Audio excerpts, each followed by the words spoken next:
milliseconds, you'll be like, God, this feels horrible. So if they manage to eliminate that, then good job. If not, then whatever. I mean, I don't really care. And what I mean by that is I'm not married to the idea that it needs to work or not. I'm just kind of indifferent to it. If it works, I'll keep the service and it'll be fucking awesome. If not, then whatever. I tend to think that, like, in order to really get your input lag down and your data usage down, because I think that's what we're gonna run into. There are some other things. I mean, I heard some really great points made, but I think you kind of need to go almost like a little bit of a partial origin kind of thing. You know, you have some files that are local and some things that you'll be able to pull from, you know, a solid state drive, because they're becoming standard now. The cost is coming down so much that, like, everybody's rocking solid state these days, not just me and the other tech nerds, like normal human beings. People who are like, wow, so you can just turn on your computer and it's just on, it's just like it's there, and you just, yes, that's right. And they're like, witchcraft. And it's like, yeah, bro, we've been doing this a while. But they're new to this. They're new to this game. So I don't know. Google Stadia, I think, is going to be, I think it's going to be fun. I don't know. And even if it sucks, it's like, so what? Spend $130 to see a new piece of tech. Maybe it'll be great. So I don't know. I mean, I prefer to take that sort of optimistic stance on it. Here, I'm going to be booting up here. I am going to do a bit of Overwatch. I don't know how long my stream is going to be today because I got shit to do. But I will definitely be killing some children on the internet. So hopefully this'll boot up. So yeah, among other things, I was seeing a lot of backlash. The reason I bring it up is I was seeing a ton of backlash against just the idea. Like, the mere concept of Stadia seemed to be outrageous to people. And they did this move where they were like, not, you know, look at the cost of this. This is prohibitively expensive. And it's like, you buy a new console. How often do they have a new console? I'm gonna look that up. How often do we have, like, new consoles? Here, let's in fact, let me go live screen plus my browser. All right. So let's see. Yeah, I'll bring this up. How often should you wash your hair? Should I change my oil? Rotate time? Wow. Should you shower? The world's getting weirder, man. World's getting weirder. Yeah, the weird's getting worlder. Fuck. It's been a long one today. It really has. How often do new consoles come out?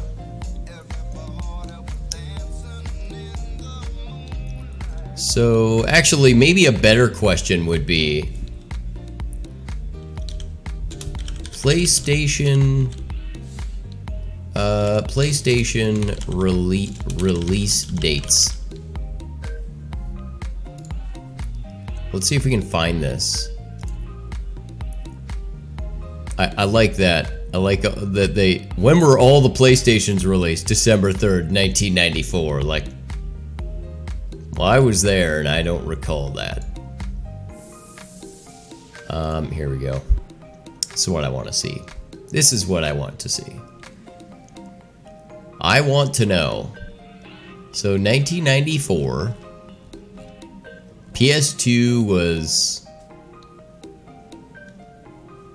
2003.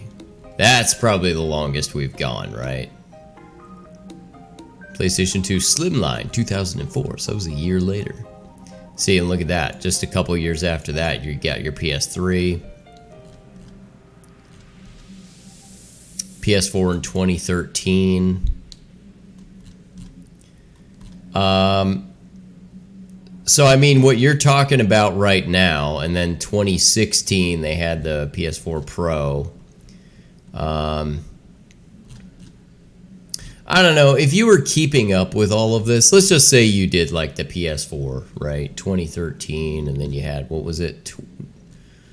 Let's throw those out. Let's just look at those. So 7 years there, like 7 years in 2002. Yeah, about 6 years. Yeah. So, I mean, you're looking at about 6 years. And after you buy game, controller, all that stuff, maybe an extra controller. I have a concha here, by the way. So if you're not familiar, this is like Mexican coffee cake. It's fucking delicious.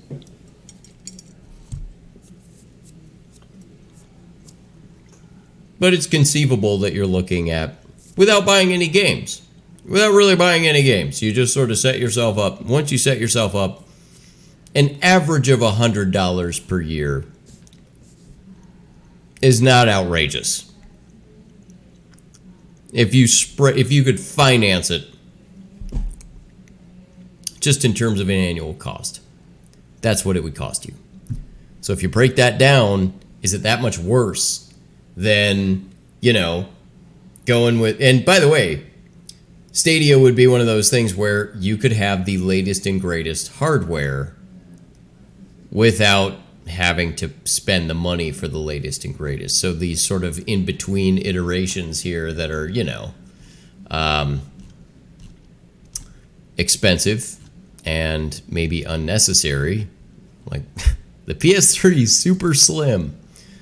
I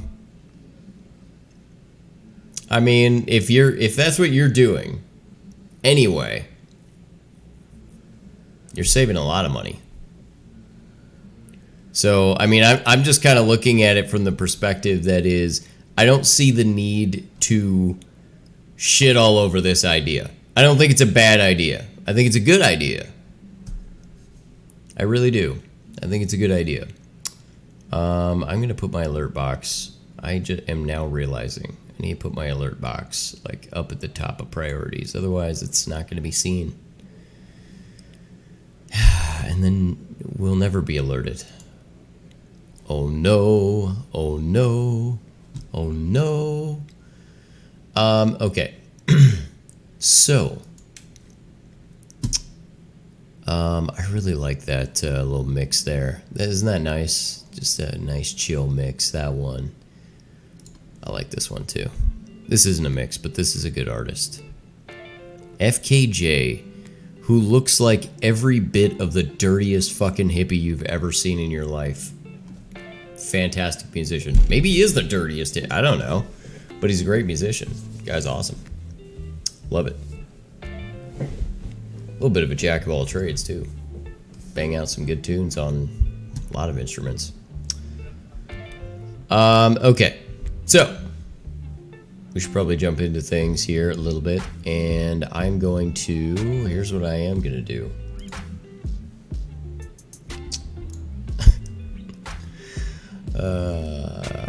My buddy commented on the I feel like that thing in Idiocracy where you're like seeing a bunch of channels going at once. I get it. Although I personally like to listen to podcasts and play games at the same time. It's something I very commonly do. Very commonly. Although the extra visual component there, I get it. But if you'd rather see like the people talking than see me, you've got your choice. And frankly, I don't even know necessarily how valuable it is to have me on the screen at all, now that I really think about it. I mean, who gives a shit, right? I should probably fuck with that, as a matter of fact, and like sort of dial in that size. Okay, so I want to find, I'm looking right now at some good freaking headlines. Let's see. Oh no, no, I don't want to see any of that. Florida garbage truck blows the F up on Turnpike, really? I want to see that.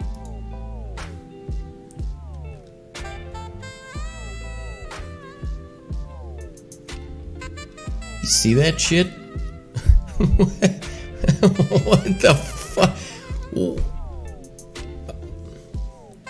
This video could not be played.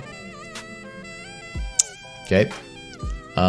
Here, let's see. Mobile users. You know what? Did somebody take it down? That's what it is. See that? Well, or it could just be that I don't have Facebook, and I will never have Facebook. Fuck that book full of faces. I was about to say, what do these people have to do with it? And it's like, no, nothing.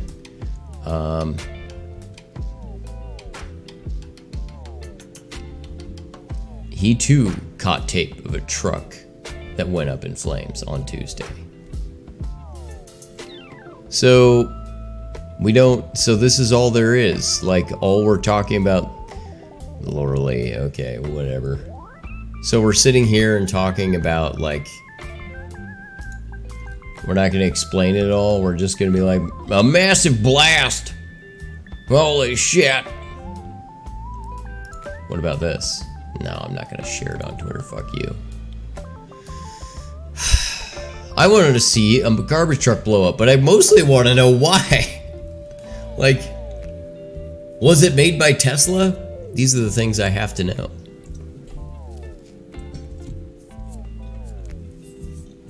I'm curious.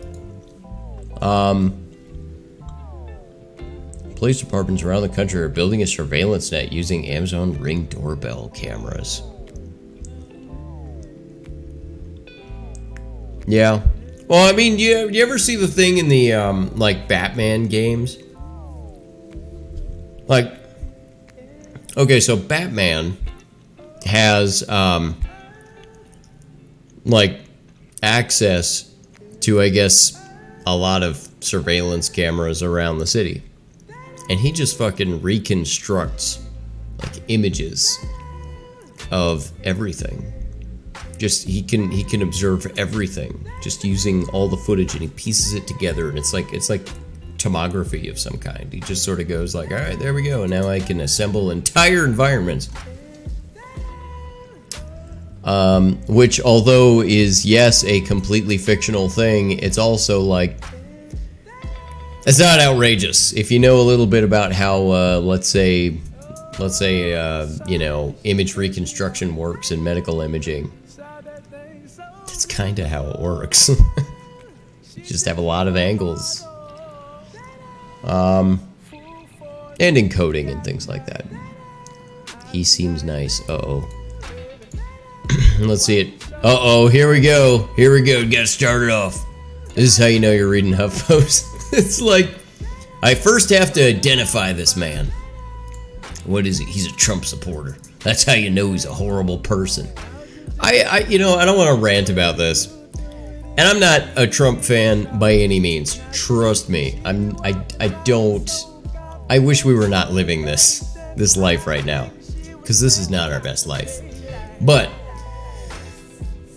the fact that we have to, you know, predicate all these things on like, hey, by the way, just letting you know, this crazy person here is a Trump supporter. Well, I'll tell you what, I can find plenty of crazy fucking people who support almost anything. Almost anything. I can find somebody who's crazy. It's just funny how this is the narrative. It's like all they do is walk around with guns and their cocks out. Maybe at the same time. Maybe they're blowing their balls off like the guys the other weekend. Fucking Walla Walla, Washington. Blew his goddamn balls off. Alright, so Scott Brian Haven of Utah is accused of making over 2,000 phone calls to the U.S. Capitol over a 3-year period about Democrats threatening Trump's presidency.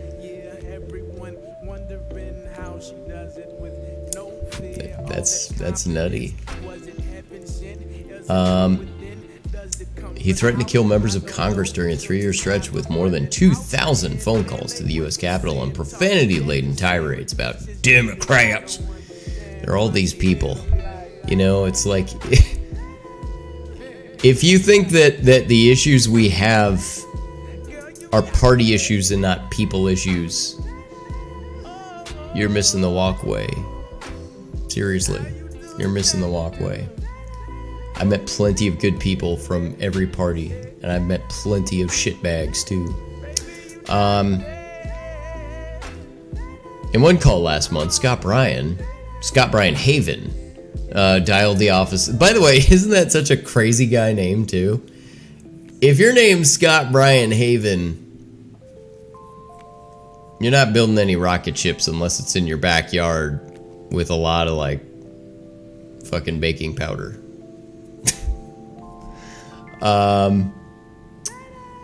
He dialed the offices of an unnamed U.S. representative and purported to be standing right behind him and ready to shoot him in the head because the Russians want him taken out because he is trying to remove a duly elected president.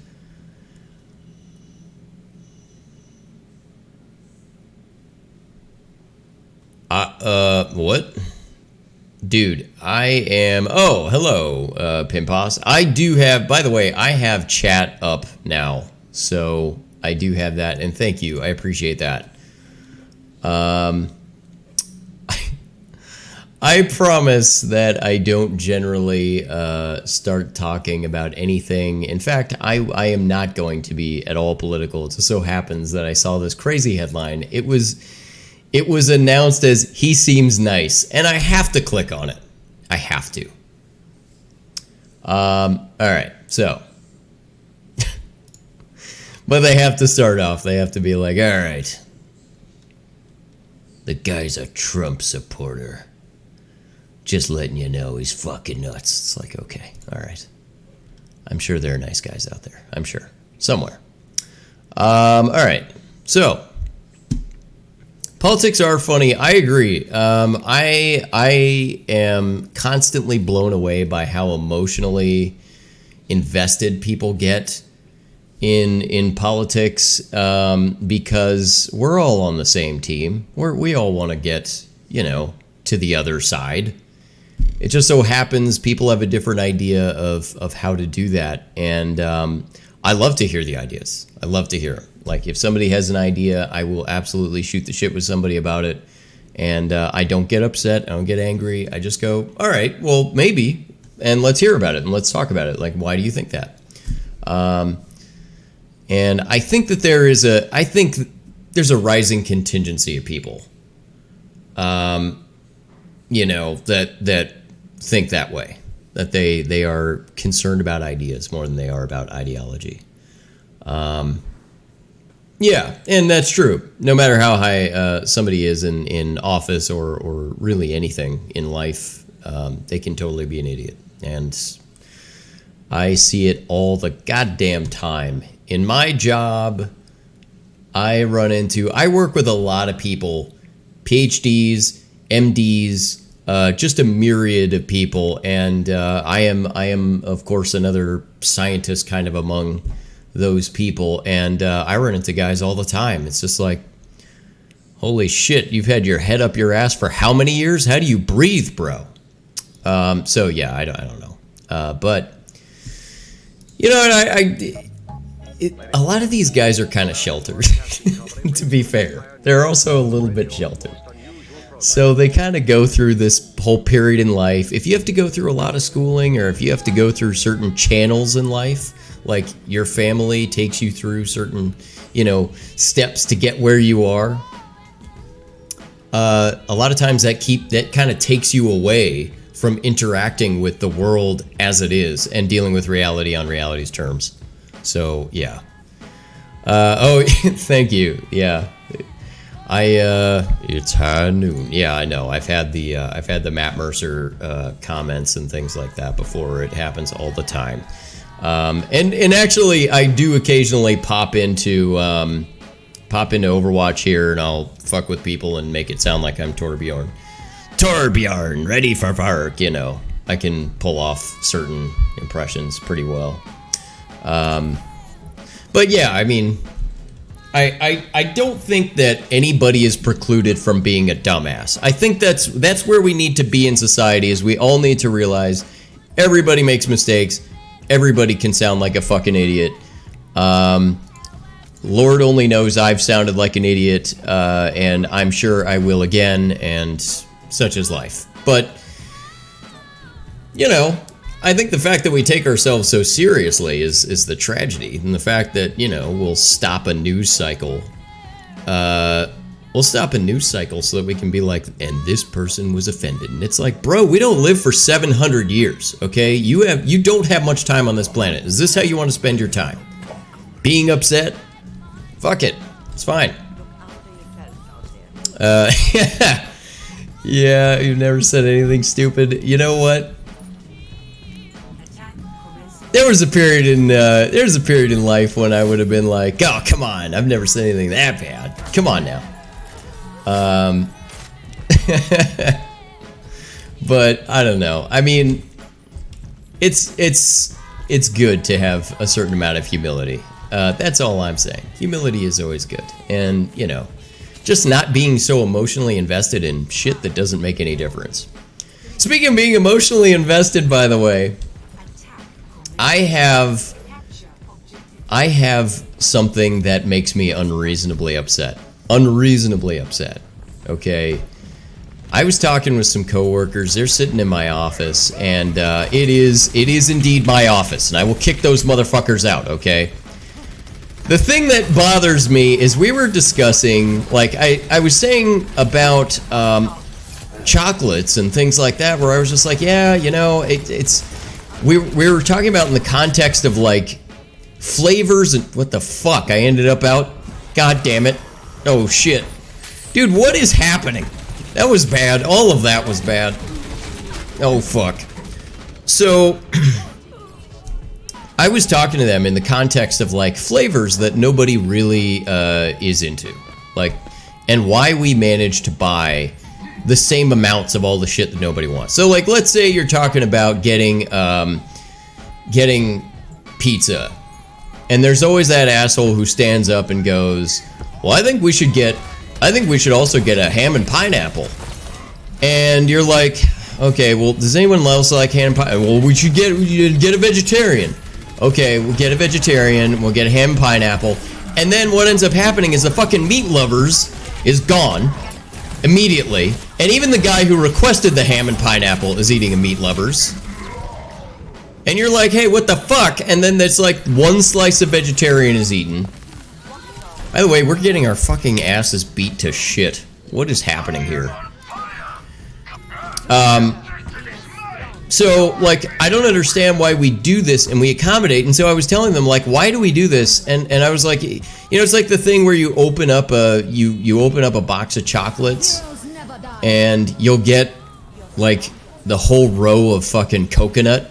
And it's like, why the fuck do they put coconut in here? It's such a niche, like, certain people enjoy coconut. And it really is certain people enjoying coconut. And all I'm saying is, and then, of course, my coworkers interrupt me, and they go like, what's wrong with coconut? I like coconut. And I'm like, fuck you guys. I'm gonna kick you out of here. You gotta be kidding me. You really think that coconut, you think that you're gonna go out and buy chocolate, and your choice is gonna be coconut. You are full of shit.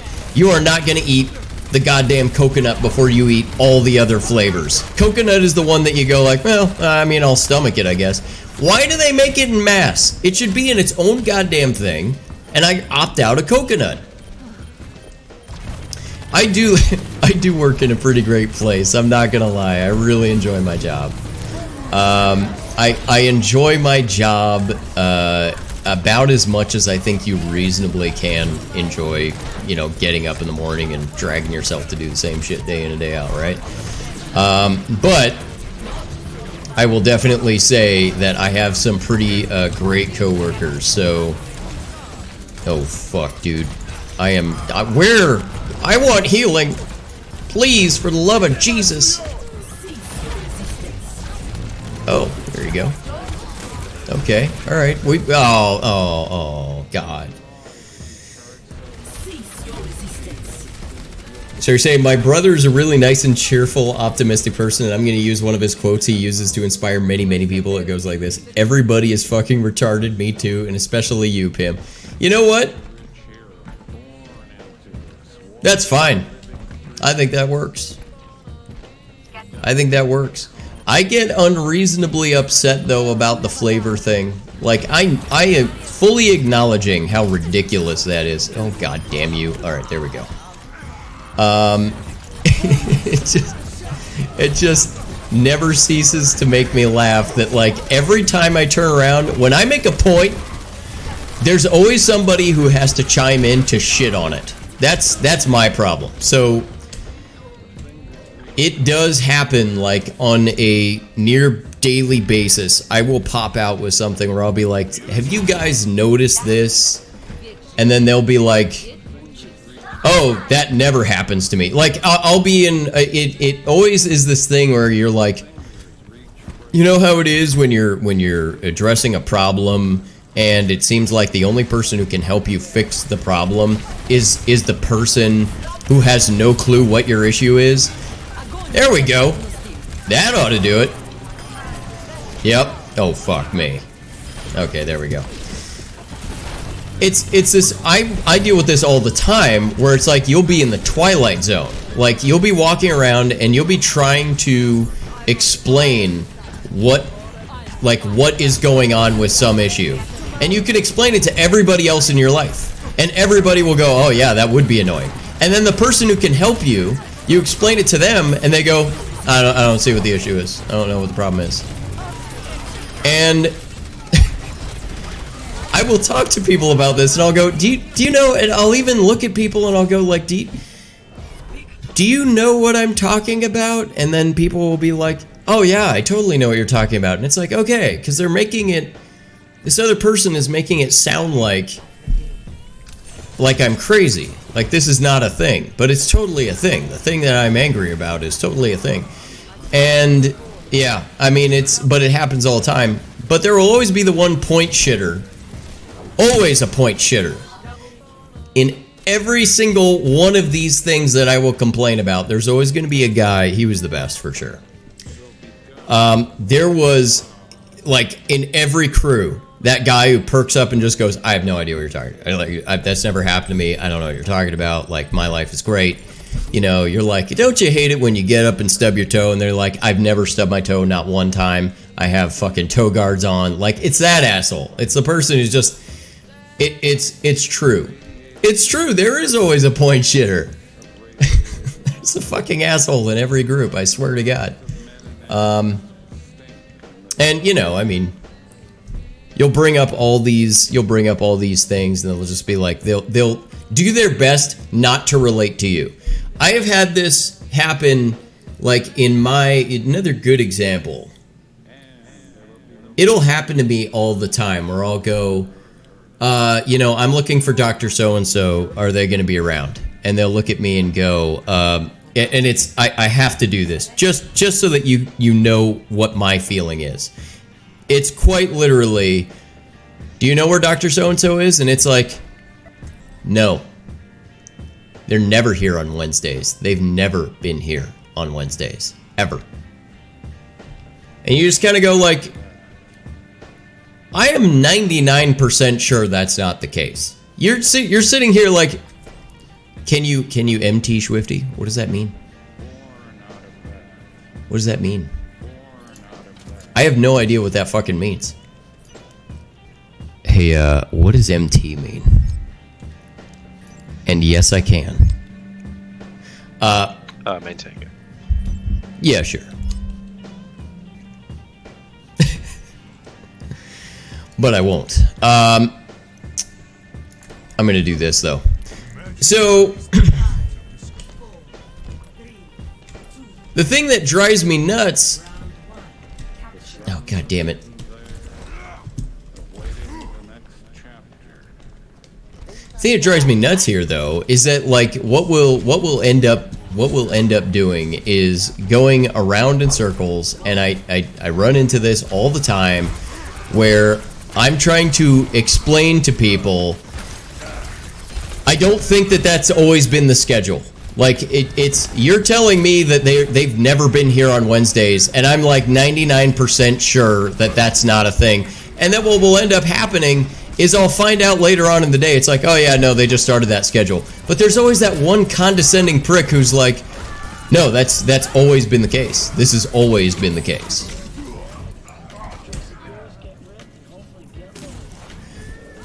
Yeah. So people use never and nobody when all they mean is sometimes, and what I think is a small amount of people because they're trying to make a point, which is stupid. Hyperbole, I'm glad you said that. Because hyperbole is the death of dialogue. It really is. I have no other way to... Oh, fuck me, bud. What the shit just happened? Oh, you know what? This is what happened. Watch this. Yep, there we go. Like a goddamn idiot. Hyperbole is definitely the death of dialogue, because what happens is you tell somebody that you go, you know what, I do think that sometimes just, you know, spaying or neutering your pet is just a good idea. And they go, you hate puppies. And you're like, that's not what I said. Like, I'm not talking about hating puppies or anything. I'm not trying to be a dick. I'm just sort of saying, like, I think it's a good idea because you want to be able to control the population because you can't care for all the puppies. It's because I like puppies that I want to spade. And it's like, nope, you just want to kill all the puppies. What you'd like to do is stomp on their heads until they're all dead. And it's like, wow, you really think that I'm like that based on what I just said? And it happens to me all the fucking time. I'm sure it happens to everybody. Should you know? Oh god, fuck. I survived. What I meant was I didn't make it. I'm sorry. That was ridiculous. Okay.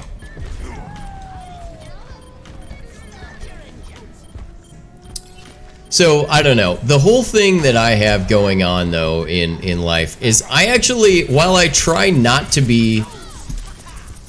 I am not actually... It's going to sound hilarious when I say this because it's like, dude, all you've been doing is complaining. But listen, I actually don't really... generally behave very negatively at all. In fact, what the fuck is happening? I don't know if I'm dying or kicking ass. I can't tell. Oh shit. I actually am generally pretty positive, and the thing about it is the only reason I like to complain about this stuff really is to point things out to people. I'm just trying to point things out like, hey, be aware of the fact that, you know, we don't all have to be dickheads. Like, don't do this stuff. Don't do the frustrating things to people. That's all. Like, if you know you don't like it, and we all agree, like, yes, this is a shitty thing, let's not do this. Good. Let's get on board. You know? We'll punch out on doing shitty things. And we'll circle jerk each other about it later. By the way, I have a concha here, which is like a Mexican coffee cake. And I'm eating this.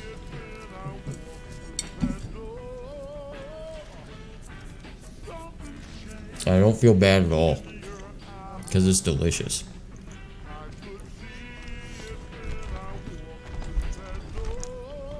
I just wanted to talk about robot baristas in Korea. They've had like a huge increase recently in their minimum wage, which really incentivized the creation of these robot baristas. And I'm just imagining, like, what could you do if the coffee doesn't come out right? Which happens to me all the fucking time. Oh, god damn it. Dude, where is everybody? Okay, alright. it's a weird thing though, but like, you know, number one, I'm not gonna be able to shoot the shit with anybody while I'm there getting my coffee. Then number two is like, so they fuck up my coffee or go like, I'd like a little extra cream. Like, how do you convey that to anybody? I don't know. Oh shit. Oh god damn it. Son of a bitch. Oh, fuck you, you little piece of shit. Alright. So, alright, so you say, sorry to use something political as an example, but that's like when there was a transgender guy who wanted to be a woman, who goes into sports. Oh, yes, but he or she wanted to perform with or against women, but that would give him or her a physical advantage because men are literally stronger, etc. But as soon as you mention that, people will call you transphobic pig and sexist. Yes, that is absolutely. So I think there are actually a few examples of this at some point, because there is the now pretty famous example of the sprinter who is found to be trans, and so that ended up being an issue. And then there was the issue of, I think there are now two weightlifters. I think there are two weightlifters who have been breaking world records as they were men. Oh fuck, don't knock over your concha. But like, they're breaking records because they have a competitive advantage. You were on the most one of the most powerful drugs that we know of, testosterone, for 30 fucking years, you know, and then you decided like, all right, well now I'm gonna be a woman, and that's fine. Like, you can totally do that, and it does not mean that you know, anybody hates you or that you shouldn't be allowed to compete. But we have to account for the fact that there are physiologic differences between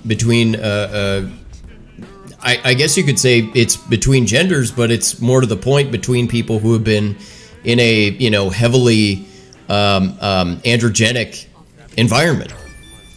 You know, if I've been I'll vote for people, sure, why not?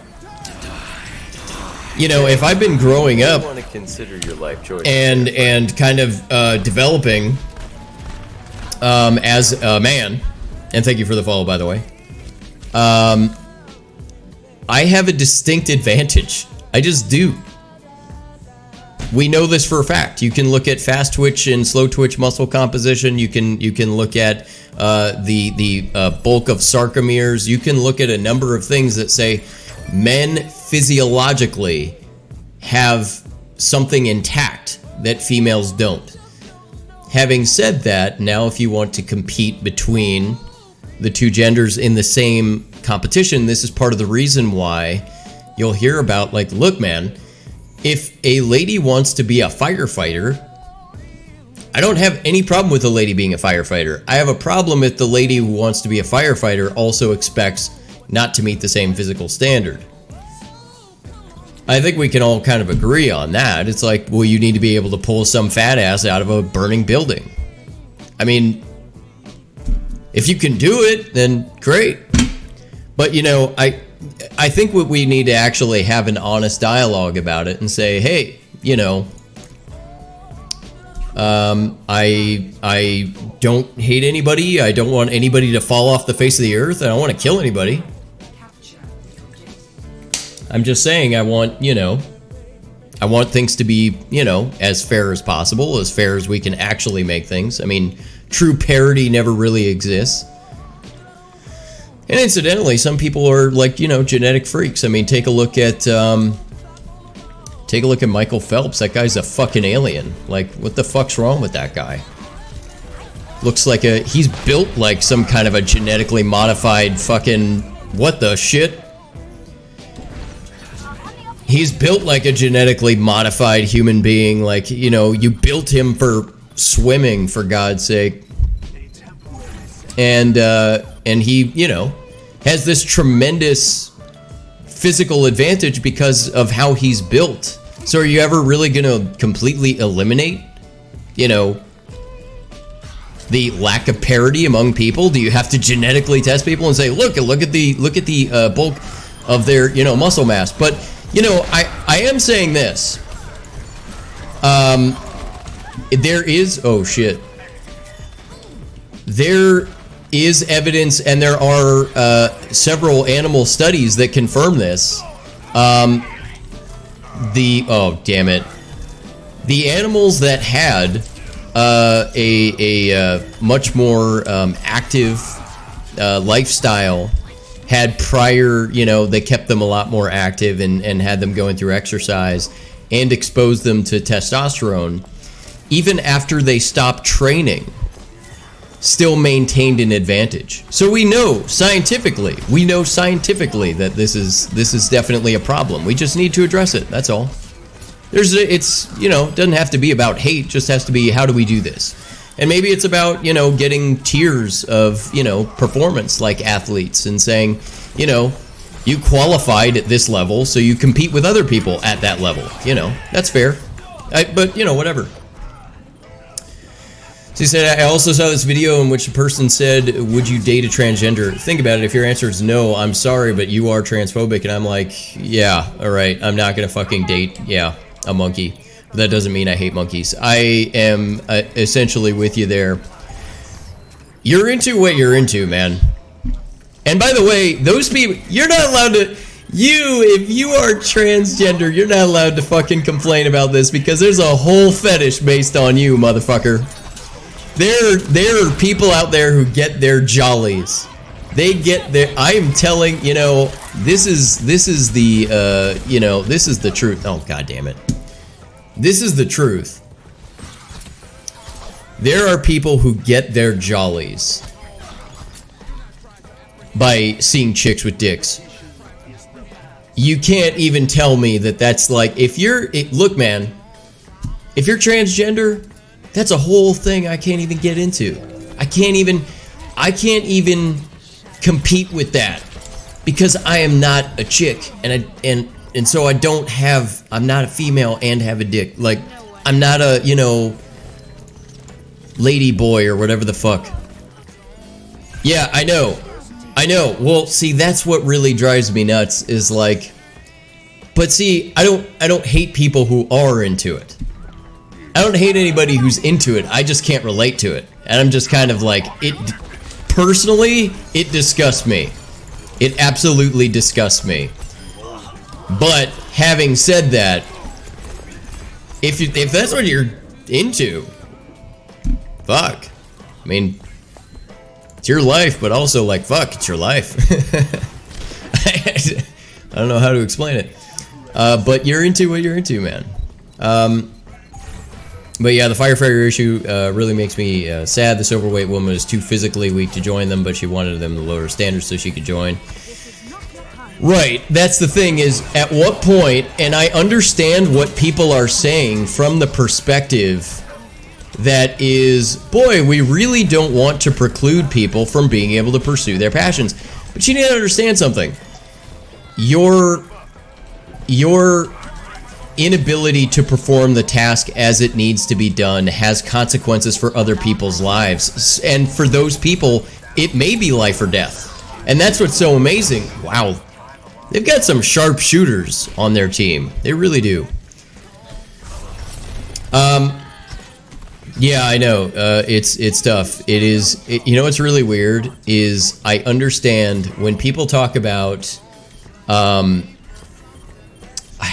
I don't want to go down the road, but when people talk about this whole like, you're a white male and I actually really genuinely believe it's a fairly vocal minority of people, and I mean a vocal minority of people who really have this identity politics thing going on, where they are doing the, you know, oh, you're a straight white guy, you know, fuck you, you piece of shit. Like, I actually think that that's mostly a really vocal minority. I think some of us, there is definitely a nuanced argument to make, and I mean nuanced, about the whole, just the entire idea of white privilege, that I get certain elements of it, but I think other elements of it are being conflated. I think they are being conflated with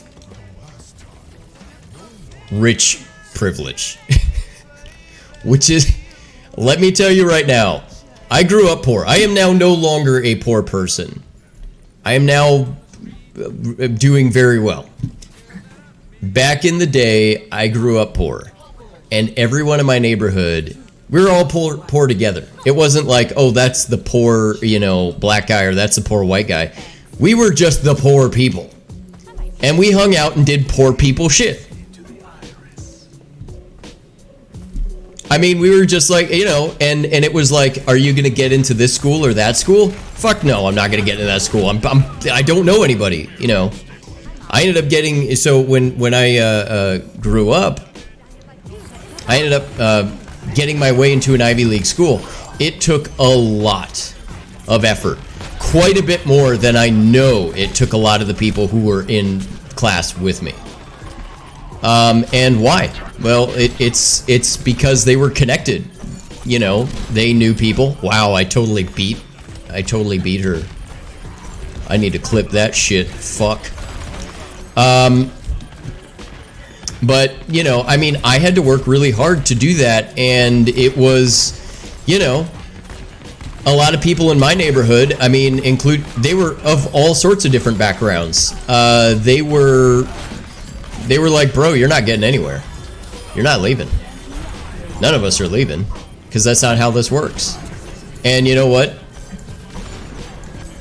Probably 80% of the time, they're probably right. And I mean, the thing about it is like, you certainly don't feel privileged when you're being turned down for shit left and right all the time. And I will definitely tell you that when I did this thing called the Teen Leadership Program, and this was, mind you, this was back when I was 13 years old, so this is like, oh fuck man, about 18 years ago. I'm getting old. I was 13 years old, and I did everything. Like, I did this whole thing where the idea was you would be given some kind of like, I don't know, some sort of position in some kind of pseudo government of some sort. Like, I don't remember all the details of the program, but the idea was like you had to qualify for this thing. So you had to do a bunch of prereqs, like you had to do, a bunch of extracurriculars. You had to be academically, outstanding and all this other shit. They actually asked you for like volunteer work and all kinds of stuff. And what ended up happening, oh god damn it, what ended up happening is I got all the way to the end, and they told me that they didn't take me because they were looking for a Native American female. I mean, this, again, this is 18 years ago. But they told me, we're not going to take you because you're not a Native American female. Which, I understand the thing. This is the thing, is like, I think we could all agree that we would like a meritocracy. I think we would. Meritocracy is a good thing. It's I'm going to pick you based on your merit. And that would be good.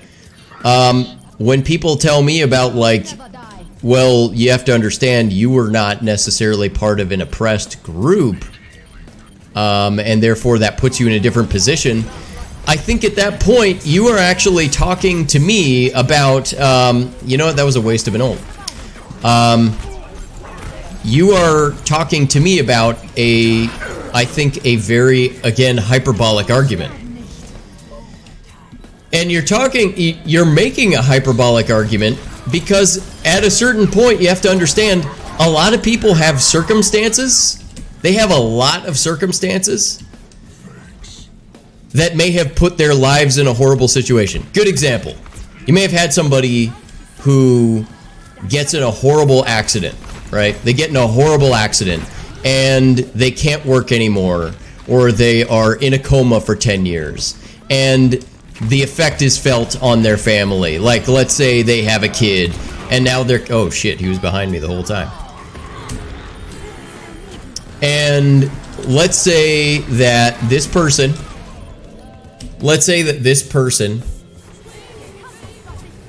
they are no longer able to you know, teach their kids what they need to teach them. They can't work anymore, so they can't earn a living. So now they're on disability, okay? So now I have this person on disability. Oh, and if you can hear me, by the way, thanks for clipping that. I appreciate that. Okay, so now the trajectory of that family that was before doing really well, that family has been completely derailed. Now here is where I am saying, okay, so circumstances, you can't always compensate for people's individual circumstances. You're going to have things that will throw them the fuck off. Here's where I am a little bit in the devil's advocate of the privilege argument. There is something to be said about stereotypes that, whether or not they are accurate, whether or not you are going to be held to a certain stereotype, you just will be. And I do know what it is, because I've had buddies who have gone through this, who are, you know, black dudes who's like, yeah, they you know, people go to the other side of the fucking street when they see me coming. That absolutely happens, and I've seen it happen, and I've been like, what the fuck? But, you know, that's where I say, okay, that's where there is something, right? That's a legit thing. The question is, what do you do about that? And I don't know if the answer is ever... I mean, it's hard to know what the answer is. I'll put it that way. It's hard to know what the answer is, because there are a lot of ways to help out groups, a lot, that are not necessarily just like, I'm going to step all over and shit all over this other group over here. That's not the right way to go about things. 100% not the right way. I don't buy into it. Why am I the only... Where the fuck... What? What just happened? Oh my god. God damn it. Oh, I can't relate to racism. Here in the Netherlands, there's barely any racism. Wow. You know, here's the thing that's interesting. So, I have to ask this question, though. You're in the Netherlands. How homogeneous is your population? Meaning, how likely are you to run into somebody of a different ethnic background? That's a legitimate question. I don't know. Because the thing about it is like, I'll be perfectly honest, in a place like where I was from in Arizona, it's in southwestern United States, there was such a mix of everybody that usually racism wasn't a big problem, because you were all kind of, you grew up together, you were integrated, you were all kind of, you know, it really was a lot more economic than anything else. It was economic. But actually, the people who talk about, like, when you talk about all this, like, you know, oh, what the fuck was that guy doing? Oh shit, oh shit. Alright, there we go. When you talk about the folks who mostly advocate for this shit, though, like, and I'm saying the people who are really talking about, like, we need to do something about these groups. We need to do something about these mini groups, and, like, we need to lift them up. They aren't the members of the group saying that. They're fucking rich whitey. I mean, that's who's saying that. People in my neighborhood are saying that, and it's like, bro, you've never been poor. You have no idea. And I will tell you this, as somebody who grew up without necessarily living a very opulent lifestyle, where, hey, you didn't get to go on vacations. You know, you didn't get to do any of that cool shit that other people get to do.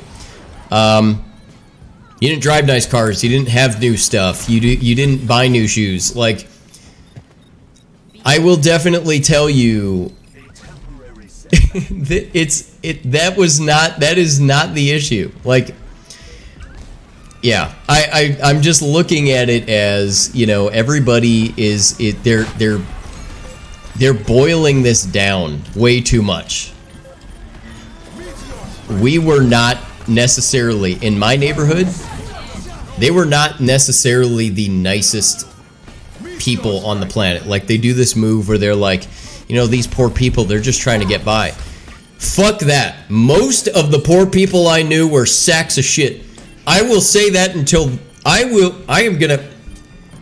the poor people I knew were sacks of shit. Now, I'm not saying that everybody is a sack of shit. But I am saying this thing where it's like, oh no, just they just need a help out. Like, they just need a helping hand. Now, your question is, why were they a sack of shit? Well, a lot of them were, you know, like, they came from drug addicted homes. You know, so a lot of their family were drug addicts or whatever, and all they did was spend all their time just thinking about how to game the system. I'm voting for me. That's true. I mean, most people are kind of sacks of garbage. You are right about that. I will not necessarily argue that. Okay, so you're saying I lived in an area with 2 schools that are immigrants that haven't learned Dutch yet in my classroom. Okay, 6 white people and 19 black and brown. Okay, all right, there you go. I don't know. I mean, I've never been to the Netherlands, but I will definitely say I am not at all, you know, in this camp of like, oh, just everybody just needs a, you know, all we need is a helping hand. Like, holy shit, you don't need to give people necessarily a check, because most of those folks I know, if you gave them a check, I'd love to do a reality show on it, frankly, where you go in and you like, okay, you tell me, you just go to those guys and you just say, you tell me what you need, and we will provide every resource to make that happen for you. And I guarantee they blow it. And it's because there's a screw that's not quite, you know, they got a loose gasket, man. They got a loose gasket. And what I'm referring to is not that they're bad people or subhuman or whatever. I'm referring to the idea that it's just upbringing. It's like you just need to have certain values. You just have to have a certain like disposition, like, okay, here's what it takes to work hard. Just certain values, that's all. Oh shit, dude. 5 a.m. struggles, and it's late, so like, if you've been up all night, Jesus Christ, bud. I can't live that life anymore. I really can't. I can't do that thing where I stay up like all night. I don't feel right. I don't feel right anymore. I used to do that crap all the time. There was a period of time when if I got to bed by like 2 a.m., that was an early night, and I'd be like, oh yeah, my life's coming together. I was a fucking mess. Yeah, you're right, exactly. Oh, god damn it, fuck. Yeah, 18 was a great time. I am old. Now here's the thing. I remember, so when I was about 22, I was in school and doing my whole, I was getting a couple of degrees. My undergraduate degrees were in mathematics and physics. I had horrible work. Horrible. And I did not have any time for fun. At all. Okay, this is good because it's relevant. It's relevant to what I'm talking about, because you feel like your life is falling the fuck apart, but it's fine because you can do that. You can do that. You're at an age. If you said that if you're a 28-year-old man and you were like, yeah, I woke up 5 p.m. and it's not because you worked the night shift, but because your life's a fucking mess. Wait, this would be a very different discussion. But when I was in college, I had absolutely no time. And I didn't want to have to run into people. Like, legitimately, there came a point where I was just like, look, I have an early class, and if I run into people, it's going to slow down my ability to do homework. So I did this thing where instead I would go to bed, like, it would be like 2 in the afternoon, and I woke up at like 10 o'clock at night. And I used to, I was always really into fitness. And so, oh fuck, everybody died. So I would go into the gym early in the morning. And there was a security guard who I'd walk in and shoot the shit. Speaking of it, black guys, big black dude, just like best guy ever.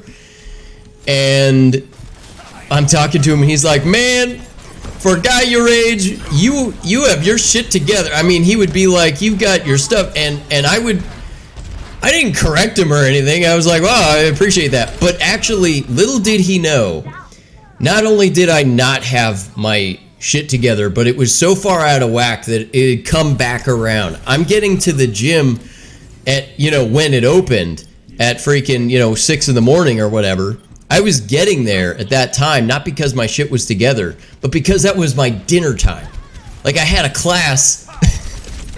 I had a class at like 7. So, it was like, oh man, my goddamn life. My goddamn life. So, I don't know. I can definitely, I remember those days, but holy shit. I don't know what happened, but at some point, like the old man gene kicks in. Oh fuck. At some point, like, the old man gene kicks in. That's what you're living right now. When your old man gene kicks in, you're just like, boy, that ruined my whole day. Oh boy, that ruined my whole day. I'm just not going to be right the rest of the day. My stomach just doesn't feel right. Just all day. My digestion, nope. Just got to get a good night's sleep. And then you start talking to people about, like, the quality of sheets that you have and, like, what kind of bed you have. And, like, when I was 18, I was like, are you fucking kidding me, bro? Like, if somebody mentioned to me, at that age, if somebody mentioned to me, like, one day I'll be talking about what kind of bed, and it'll be important to me, what kind of bed, I could fall asleep anywhere. I once went to a party. I was so bad at partying that I once went to a party and fell asleep at that party at some stranger's house on their deck. Yeah, right. When you have to get up in the middle of the night. It's true. Prostate problems, dude. Prostate problems. Now, luckily, I don't have those problems yet. But these are the things. These are the things. You definitely have that shit to look forward to.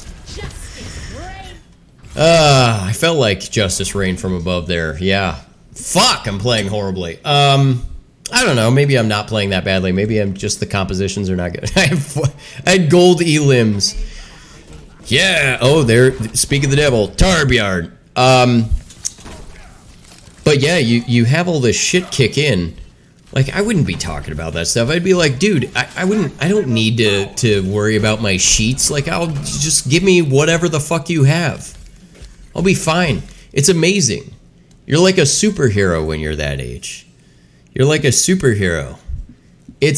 But I can't emphasize enough the importance of taking care of yourself, because I am in a condition right now that a lot of people my age go, how do you do it? And my answer to them is, can you go back in time and take better care of yourself when you were growing up? Because Jesus Christ.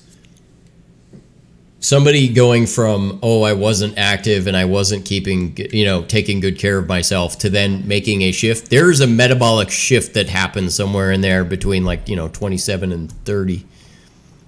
And it's yeah, you want to make sure you're not starting from zero. Yep. Yep, took 5 shots in 1 minute, and there you go. Can't remember anything. Yeah, there you go. Those are the stories, man. That's the shit. That's the shit that happens. I am. I remember so many wacky stories. I remember so many wacky stories from college, and they were just. You know what? It's funny. You know when people, okay, so when people reminisce about the old days, like they do this thing, and I get it. Okay, so first of all, I'm going to mention this. Here's a weird thing. Okay, that dude's bouncing around like crazy. I don't know if it was him or me, but here's the thing. Oh, God damn it. Hold on. I'm gonna try to focus for a second. Just I wanna not die here. Oh fuck, bud.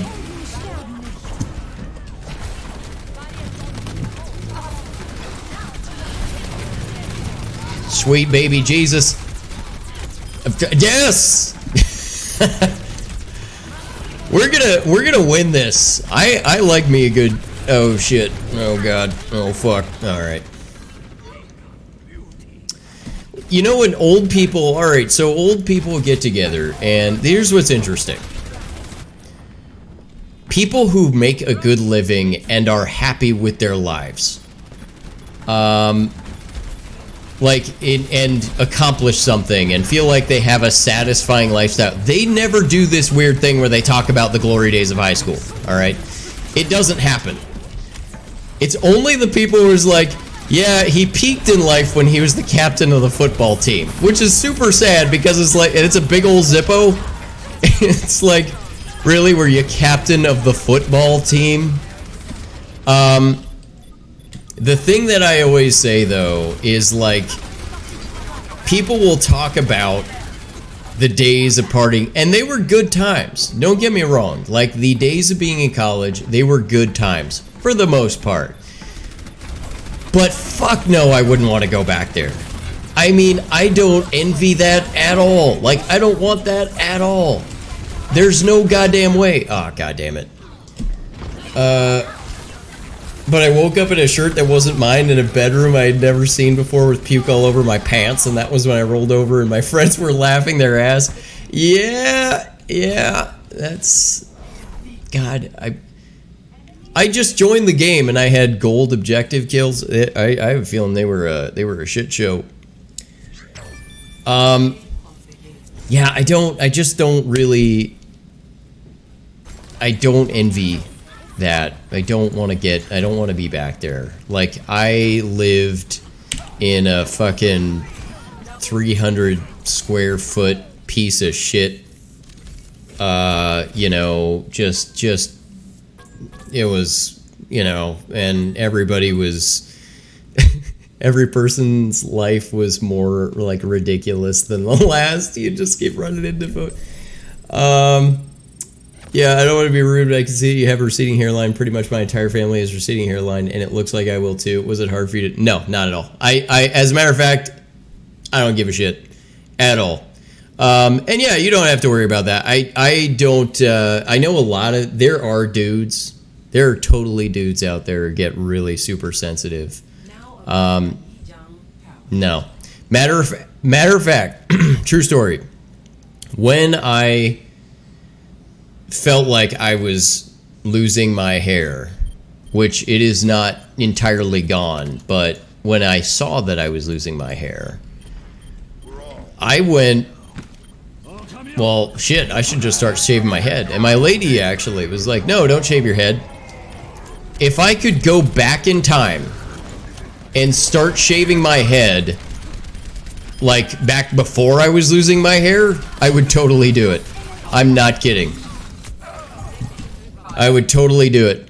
It was, I'm not gonna lie, day 1 and day 2 felt weird, but I love it. I love shaving my head. I really do. It is so nice. It's always clean. It's always, you know, I have a very, you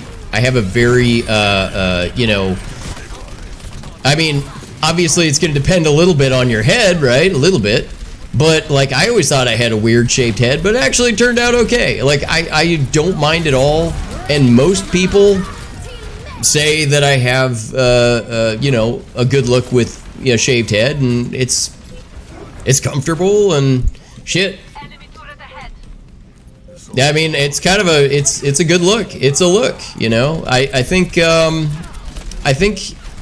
mostly when guys are talking about, like, they wish they had hair, they're doing weird comb over shit, that's their own insecurity. I don't think there's anyone walking around going, oh fuck, there's that bald guy, fuck him and he looks stupid. Like, nobody does that. I haven't had any problems. Yeah, I had to be careful. That's dangerous territory. Yeah. I totally get it. There are definitely dudes.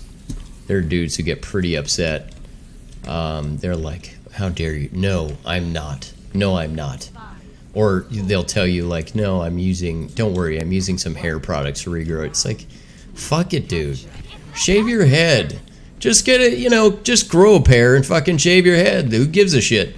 You know, and of course, ladies, the thing that ladies find most attractive in guys anyway ends up being like 90% the fact that you have swagger. Seriously. You know how many ugly guys I know who scored the hottest chicks despite the fact that they were ugly? I mean, they were fucking funny, they were confident, and it was just like, who gives a shit? No, I wouldn't worry about it at all. At all. It's not even a thing. It's just a big old Zippo. It's something that you build up in your own mind as being important. In the same way, alright, I'll give you a good example. I was, of course I'm still definitely a guy who does a decent amount of weightlifting, pretty good amount. But I used to be really into weightlifting. And I would be like, man, I want to get jacked and like all this other stuff. And that was like that was what I really wanted to do. Is I really wanted to be just jacked.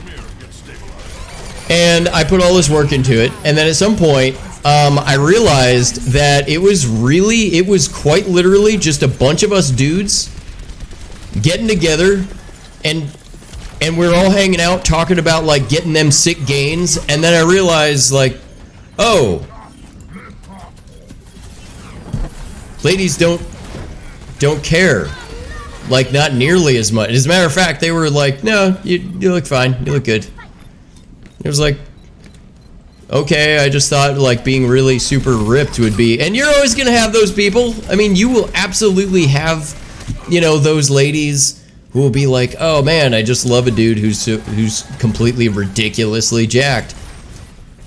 But the vast majority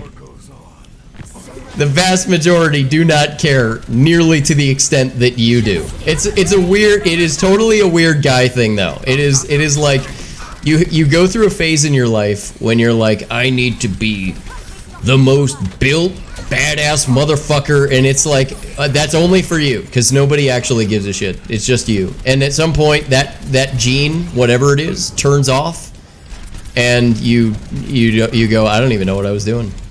I really am into this for health. I need to worry about my, you know, that I don't blow out my knees, or that I don't that I'm not unhealthy or have a back injury that ruins my fucking life. Like, you'll just realize that it's just all horseshit. I'm awkward and insecure, not even talking down to myself. I'm aware of the flaws and fine with them. That's fine.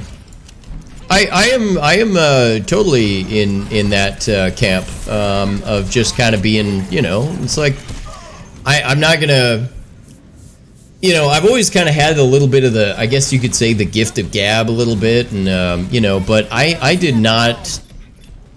There was quite a period of time in my life when I would not, what's a good way to put it? There's a difference between being able to talk to people and just people going, would you please shut the fuck up? Like and I could not figure out for the life of me. I could not figure out the difference between those things. Could not figure it out. So what happened is, like, people would be at first kind of going, okay, you know, this seems like a nice guy and he seems kind of interesting, and then next thing you know, they would never want to talk to me again. And I was always confused. I would be like, why in the fuck, why is nobody talking to me? Like, why does nobody want to talk to me? Fuck. I'm gonna knock over this plate. And at some point I just realized, like, oh, it's because I'm a douche. Like, I couldn't figure it out. Like, for the longest time, I just couldn't figure it out. And it wasn't necessarily that I was, like, a bad guy or anything. It was the fact that I would just kind of make... There's a certain feel to, like, okay, I'm okay to make this joke, or I'm okay to make this comment. And I just didn't seem to have that dialed in right for a long time. And, you know, just people just wouldn't want to hang out with you, and they wouldn't invite you to stuff, and, you know, guys wouldn't act the same around you. Like, they would all be friends with everybody else, so they weren't friends with me. And it was sort of, at some point, I kind of figured out, okay, here's what happened. Then you get it squared away, and you kind of go, okay, I realize that I'm awkward, but I'm going to make this, you know, I'm going to play it to my advantage. So these days, I don't try to be anything that I'm not anymore, which was something, you know, I did try to do. You know, although a certain amount of life, seriously, a certain amount of life is just saying to people, I'm going to act as if, meaning you take you have a goal of who you want to be and who you're going to be, and you start acting the part a little bit. And that is, it feels awkward and it feels strange, but the more you do that and the more reps you get in kind of saying, I am going to be the kind of person I want to be, does not do this. You know, the kind of person I want to be does not show up late. You know, the kind of person I'd like to be is somebody who is interesting and has interesting things to talk about. And so it's at that point, and god damn it, so much of life is having something interesting to talk about. Not much of a talker IRL. Well, that's fine. I don't think you need to be. I think you just need to be, you know, I think that most people just kind of go, all right, great. As long as you're somebody who's pretty chill and, you know, you're not really causing any issues, I don't think that it's necessarily a problem that you're not a talker. In my opinion. Oh, fuck. Please don't die. All right. Yeah. I think mostly people are just looking for folks not to be a jerk. That's really mostly it. And you kind of do this thing, and I know I definitely went through this phase, and fuck, probably my whole school went through this phase. Everybody was a douche to each other. And I don't think anybody actually wanted to be a douche to each other. I think they thought that's what they needed to do. It was like, I guess I have to be a douche. Like, you know, I guess I need to be, like, because that's what they're doing, so I guess I should be a jerk. And I mean, it was actually kind of sad. Like the school had so many. Why did I do that? The school had so many people. It was like a culture of just being an asshat. It really was. It was like, wow, man, that was a real prick move, and I don't think anybody actually wanted it. Like, after hours, and you'd run into somebody at the library, they were a completely different person, and it was like, what the fuck? It was weird. I swear to God that's how it was, though. Oh God, please. Oh Lord Jesus, it's a fire. All right. I just start giving compliments more often, be less sarcastic, act like I hate people when I actually kind of like them, will I eventually just be a nice person? It kind of does happen that way. I mean, look, it may sound stupid, but I promise you this. If you get up in the morning and you just do repetitions of today sucks, this sucks, everything sucks, magically you're in a shit mood. I mean, it really does happen that way, that people don't necessarily appreciate the fact that if you keep doing reps of this is horrible and everything's horrible, you'll think that everything is horrible. I mean, it makes perfect sense that it would go that way because that's what's coming out of your mouth. That's what you're constantly reinforcing. And the more you add positivity, you'd be surprised that your mood improves. I mean, again, this is all based on my life experience, but it really is the difference between having a terrible day and having a good day is quite literally a choice of how you're going to take things and how you're going to react, because you have a choice. You have a choice to make something, you know, you can choose for your day to be fucking horrible. Like if somebody says something to you that you kind of don't like, instead of you blowing it off or going, maybe they're having a bad morning, and you decide to go, well, fuck you, asshole. Well, guess what? Your day is going to get worse because they're going to respond to that too, and other people are going to see that and be like, I don't want to talk to that guy. It really is a chain of events. It is a chain of events. If you know, it's one good turn deserves another. If somebody, you know, turns around and says, you know, I see that you were behaving really nicely, or hey, you complimented that person. Next thing you know, somebody comes up to you and says, hey, you know what, man, you want to come sit over here, or do you want to, you know, would you like to have this sandwich, or, you know, whatever. Like seriously, I have been in situations where just because I try to be positive all the time, I'll have people come and they'll invite me to things. I'll get, you know, free shit. I am super nice to people at restaurants and all the time, and I always try to be really positive to those people. And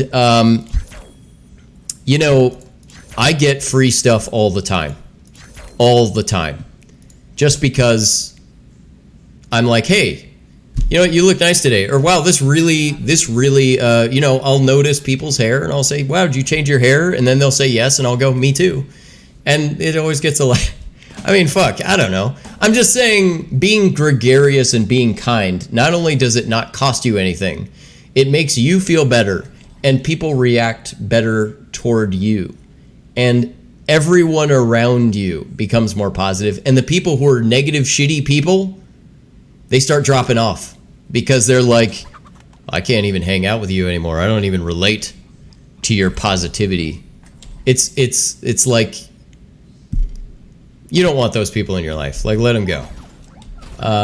It's kind of hard for me to explain these things because I have to use complicated words, and English is not my first language, but yes, I get it. Yeah. It is, yeah. So everything can become a habit because you need consistency. It's very true. It's very true. Your personality, for lack of a better term, your personality is kind of a habit.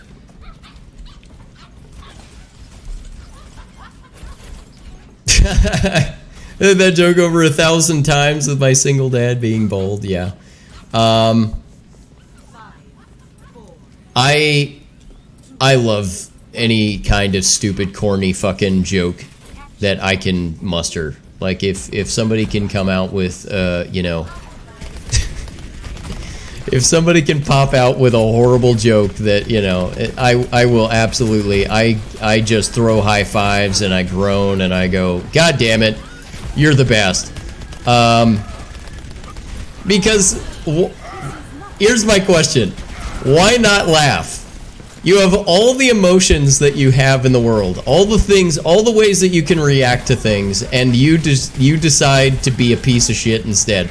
Why not laugh? right? That's the way I feel about it. Now, maybe that's just me. And I'm not saying you need to laugh at a funeral, but I am saying, of all the things to bring to the table, if you're interacting with people, if you're trying to,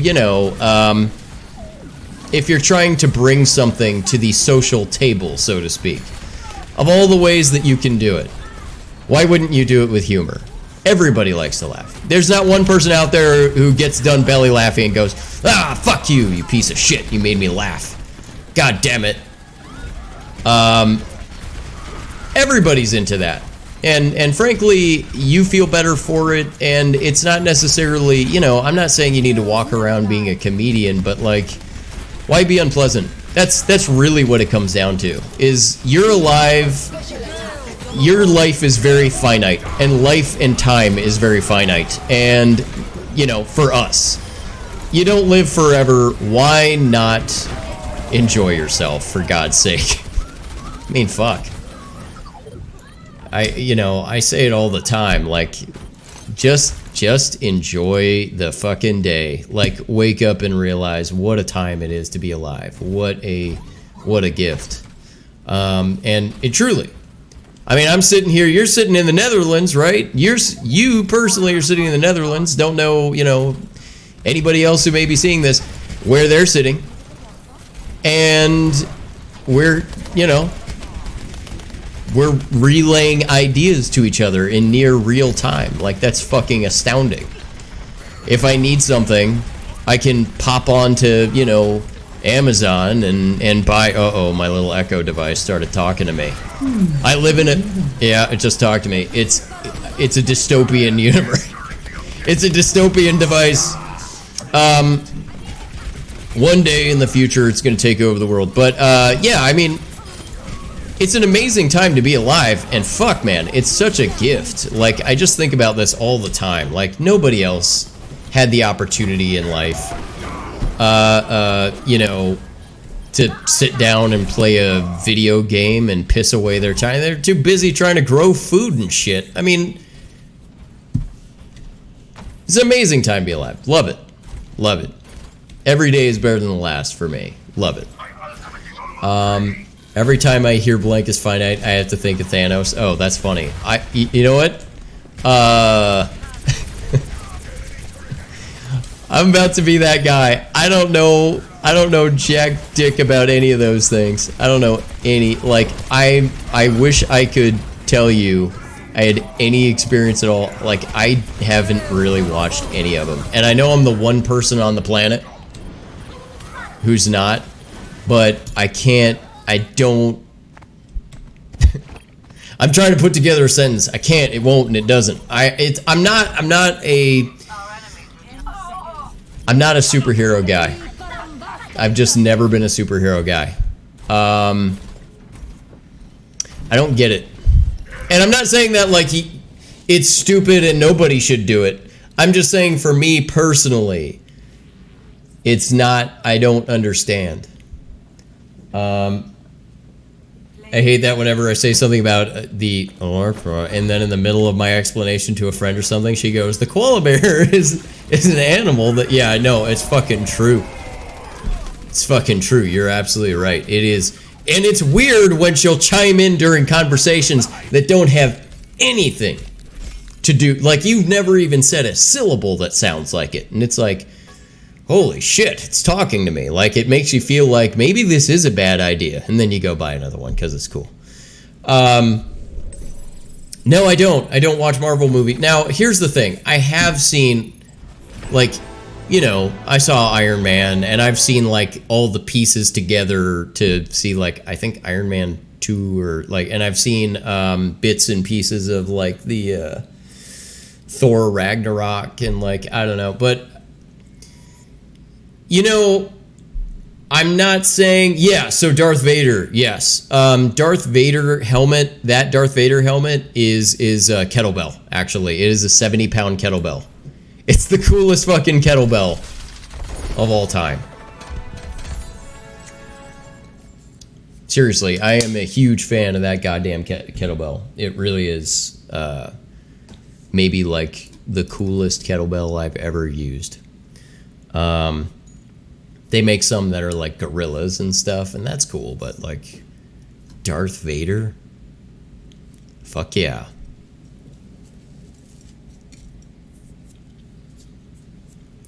Yeah, I'm not, here's the thing.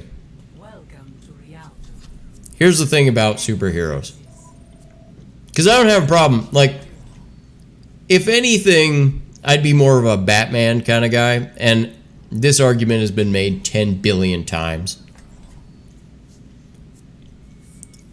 Yeah, here I'm sitting about talking about my pizza tastes a little burnt. Suddenly she goes, okay, fuck off. That's right. It's true. It's true. The thing about superheroes is that it's like, imagine a universe where there's a super fucking powerful guy. And you go, alright. Oh yeah. And he popped up out of fucking nowhere. Like his ass just, boom, right out of the ground. And then there's just another super fucking powerful guy who opposes him. And then they fight. And that's superheroes.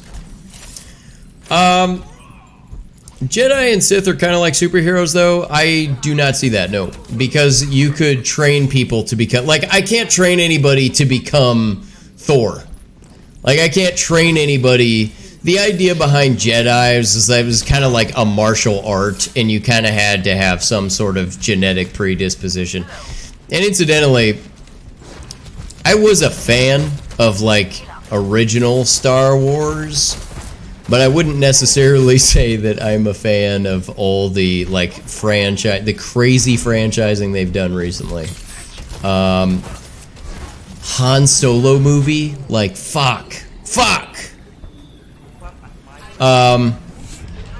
Yeah, the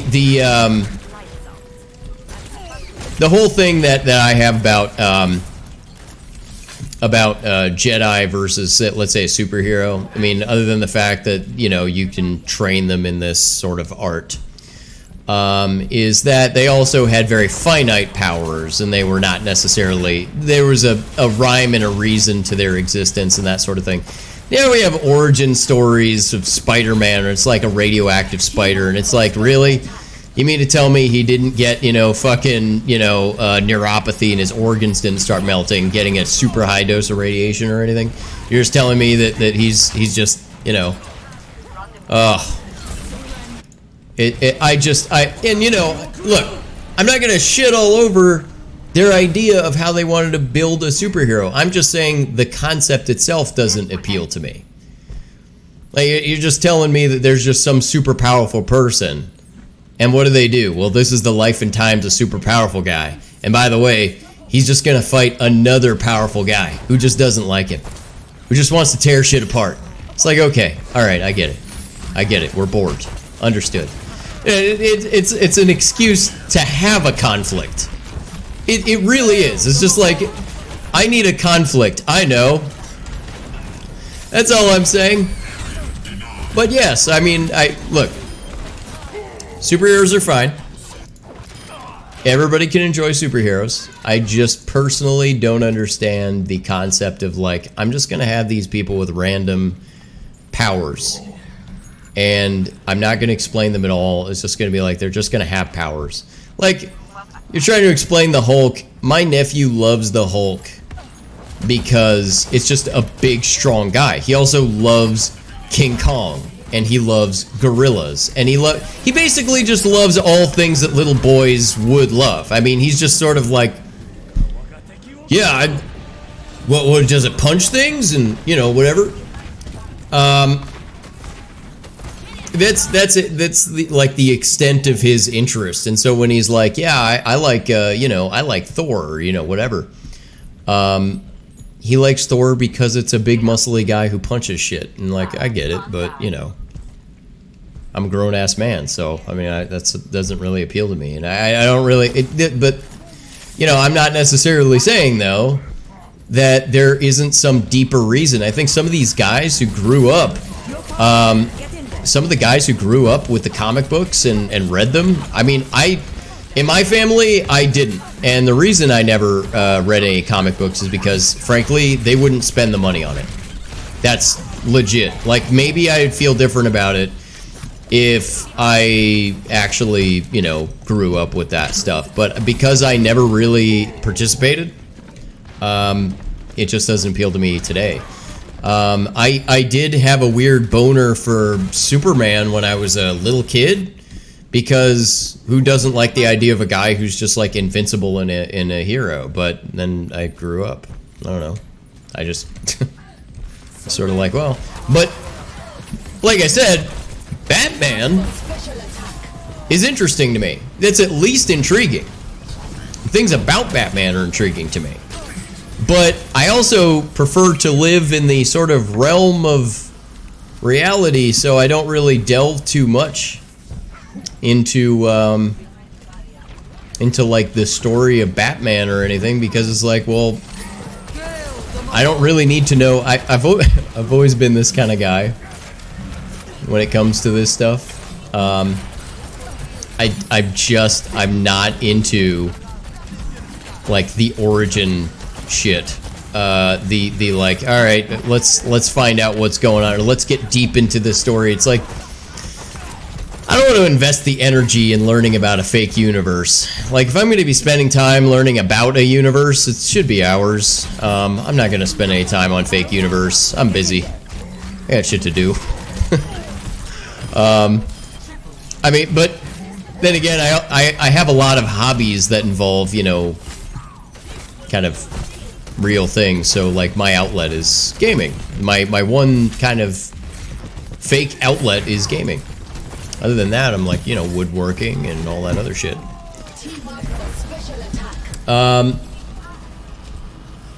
Rhea Johnson, or whatever the fucking trash bag that was behind The Last Jedi was called, had never ever been seen a Star Wars movie, and he rewrote the entire script that J.J. Abrams made for him. Holy fuck, dude. That's horrible. I didn't know that, but that's fucking horrible. Jesus Christ. That's just awful. Could you imagine being that much of an egomaniac, by the way? That's how you're wired? Like, you're just gonna go, you know what? I've never seen a Star Wars movie, but how hard could it be? And then you just like, I'm just gonna fuck up this whole series. Like, I don't give a shit. Yeah. He said, well, your criticism of superheroes is very understandable, but that is exactly why the recent Avengers movies are so damn popular and loved. For one of the first times, the heroes and villain are really good and logical backstory. And especially the villain Thanos, throughout the two movies, and like with most villains, you really understand his point of view. And he actually sheds tears as well, so you feel bad for him at times. That is interesting. Really well written. I've heard that. And that's also kind of the reason, though, that I am reserving judgment. Once again, I'm not going to be. I'm not a point shitter. That's what I'm telling you. I am not a point shitter. I am not saying that it's bad. I'm saying that the concept of superheroes in general is not appealing to me. Having said that, does not mean I couldn't appreciate a good story. And I probably will, at some point, I probably will watch the movie. It's just, so it's a weird thing.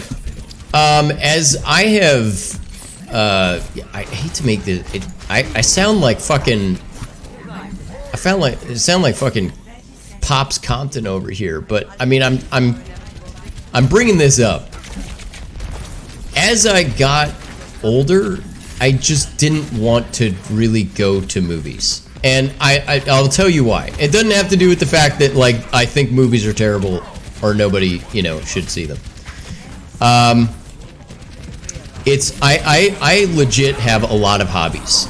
So when I say that I have a lot of things that I am doing, it is, I have a lot of stuff. Like, as a good general rule, I am always working on something of some variety. And I mean, I like to do stuff with wood carving, carpentry, and wood burning, graphite art, ink art, robotics, and all kind. I mean, I play piano. Like, I'm always working on something.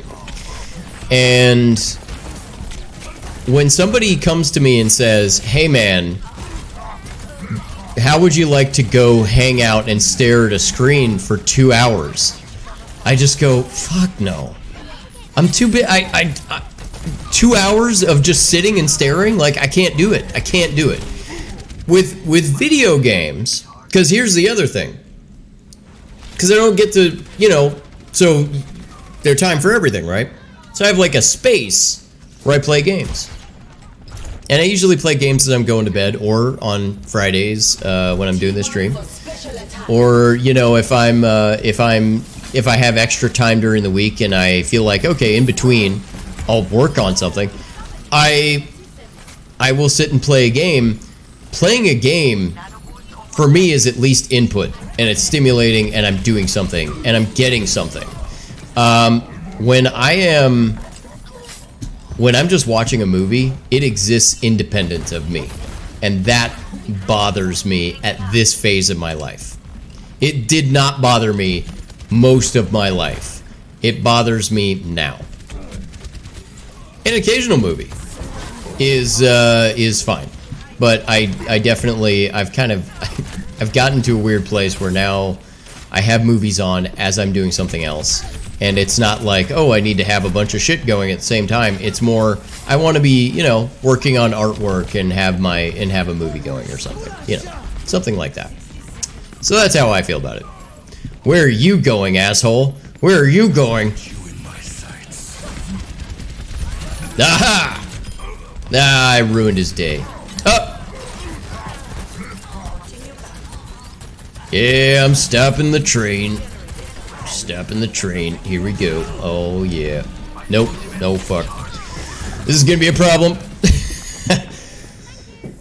Avengers Infinity War and Avengers Endgame, the last two Avengers movies ever, the ones with Thanos, go against a lot of typical superhero movie stereotypes. They're so good, and a lot of good humor as well. But yeah, I understand what you mean. I can't relate, though. I have a ton of free time.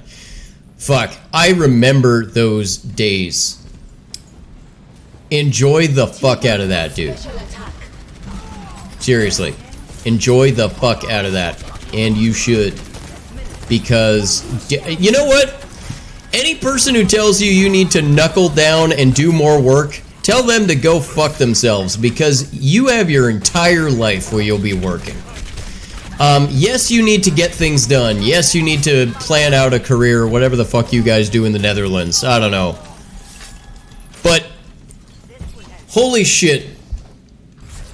Like I said, finite time, and you have this, like, little window where it's like, what you do has almost no consequence because you're young. And so it's like, oh, hey, look at, I'm playing the game. What did I do? I don't even know. I'm sitting here rambling.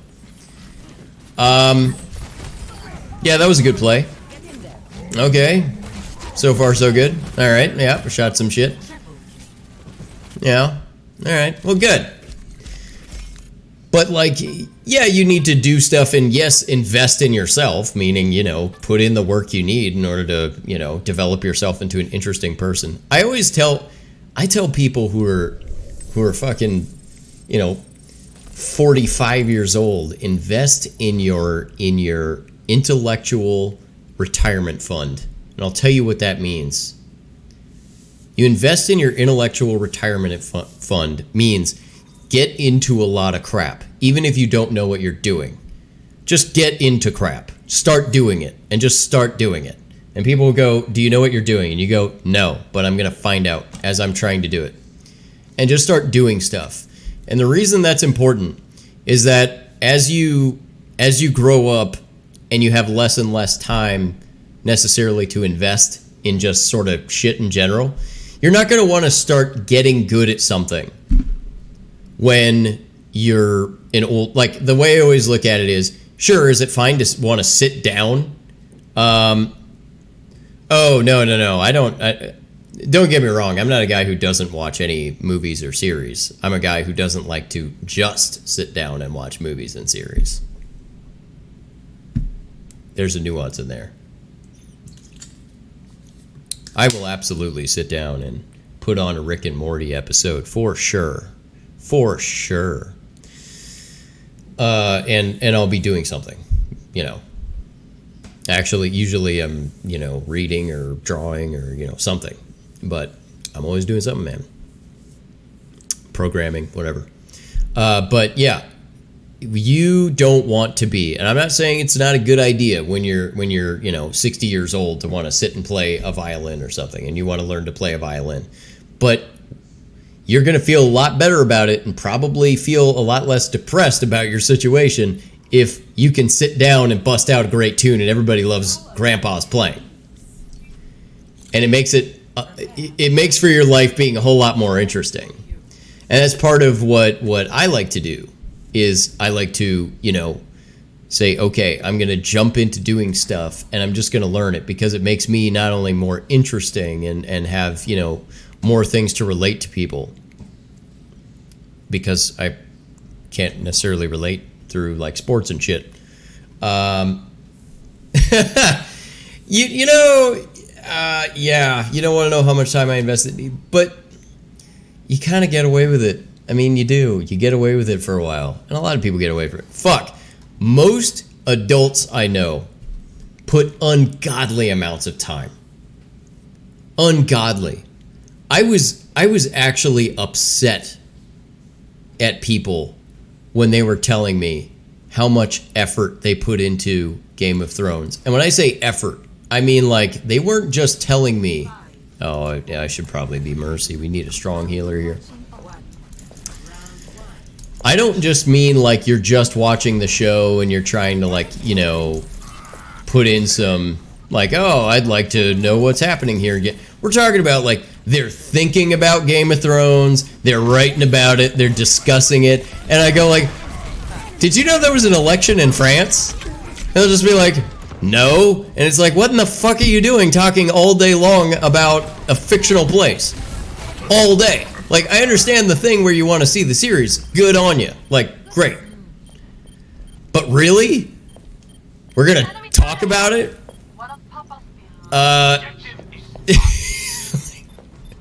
Like, we're going to sit, you know, when somebody's like, what do you think, you know, Jon Snow was thinking during this point?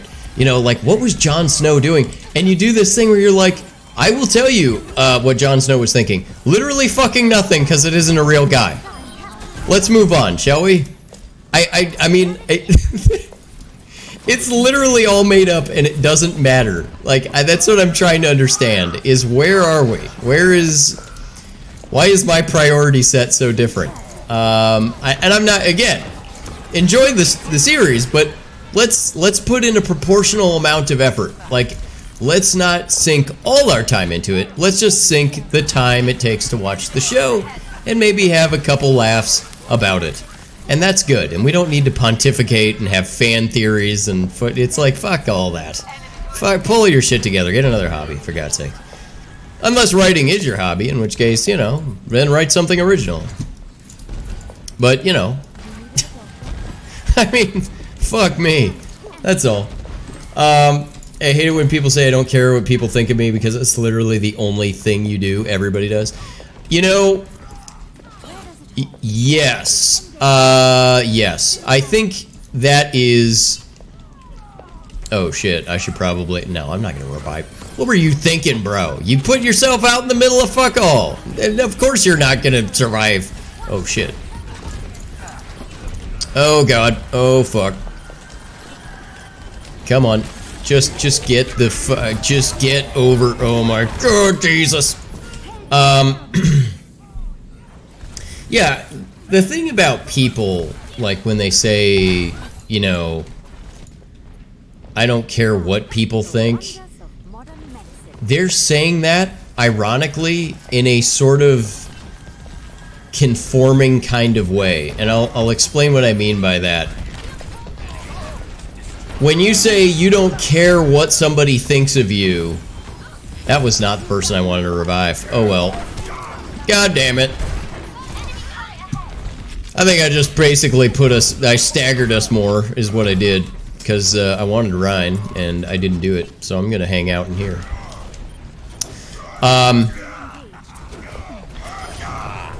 So what those people are doing, when I say I don't give a shit what you think, they are appealing to a person who likes the idea that you don't care what other people think. Now, not caring what people think, let me explain the distinction here, because this is important. This is me. I love that I'm fucking pontificating and philosophizing about the universe. I don't know if anybody gives a shit, but I'm going to say this, okay? There is a distinction between not caring what people think and caring that you are a member of society. So, so the distinction is, I don't care whether or not you think I'm cool.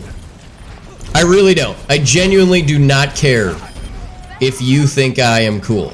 However, I don't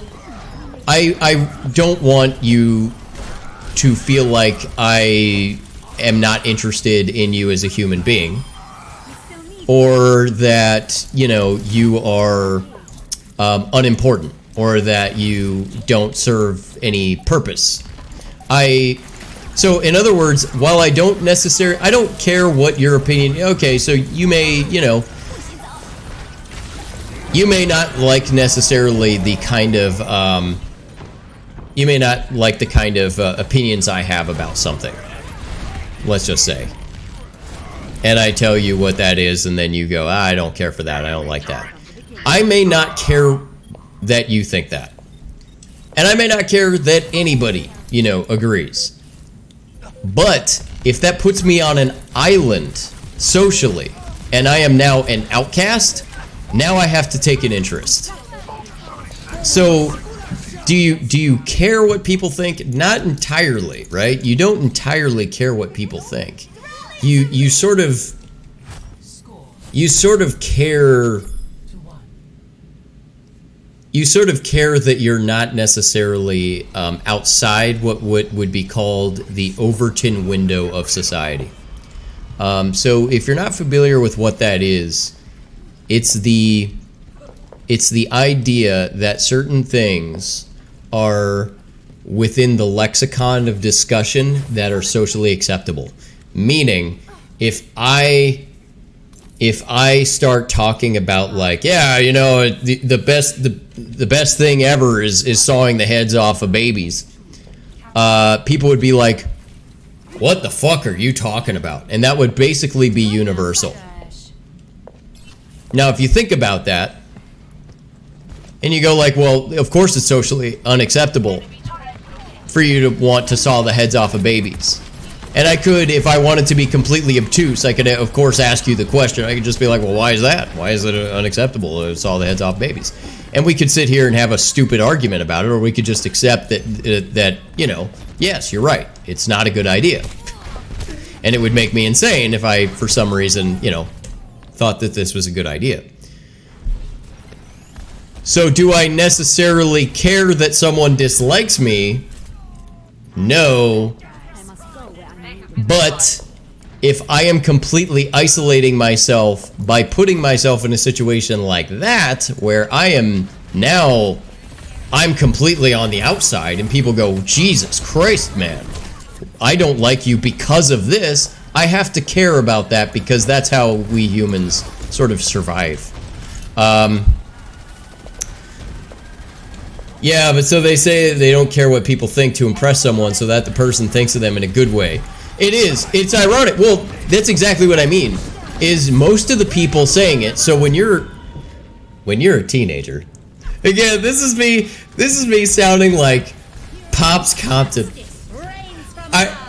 When you're a teenager, you say things because it appeals to the type of person you would like to appeal to. The person you would like to appeal to is somebody who really likes the idea that you don't care. That is who you're appealing to. That is the person who you claim you don't care what they think. You do care what they think, because you would like to be in the group with them. Or you can say, no, I don't need a group. In which case you become depressed and a sad sack, and then everybody's asking you all the time if you're okay and if anything's wrong, and people go, yeah, well, I'm fine, I'm okay, and all you keep saying is, yeah, I'm fine, I'm okay, and of course you're saying that because you're not. Because nobody asks you if you're okay if you just are okay. They ask you that because they can tell that you're not. So, again, people need people. Now, I'm not saying they need them as in they can never be alone. I'm saying that as in, you know, people kind of need folks to, they need folks to at least feel as though they're not outcasts. You know, being alone and being lonely, two very different things. Being isolated and not being with other people, two very different things. And they're conflated by people who have not thought about this thoroughly. They are not the same thing at all. The best thing is sawing the heads off babies. I know, fuck. I've said some horrible shit on my stream, frankly. Through my 15 episodes, I've said some horrific shit on here. I'm sure that at some point, if this stuff, now, of course, all the people in my business are well aware of the kind of asshole that I am, but I'm sure that people would be, there would be some kind of a Huffington Post story about me being a huge douche.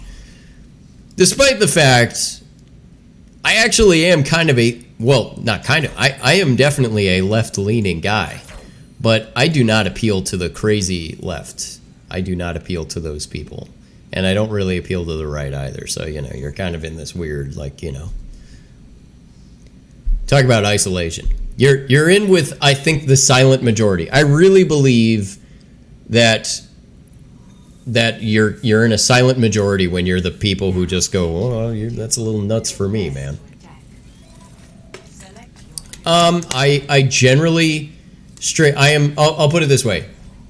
I guarantee, and if anybody's watching and not sure what was asked, so you only stream on Fridays. I don't just stream necessarily on Fridays. That's the only time I guarantee I'm going to stream.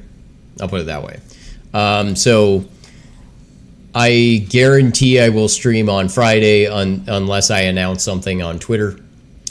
But, you know, other than that, yeah, I stream. Go Bastion, really. I stream pretty much when I have time. So like if I can come home early from work, I'll hop on and play a game, and you know, and then get back to doing a bunch of other shit. But yeah, I really I enjoy my streaming shit. Yeah, I have Borderlands 2. I started doing Borderlands 2.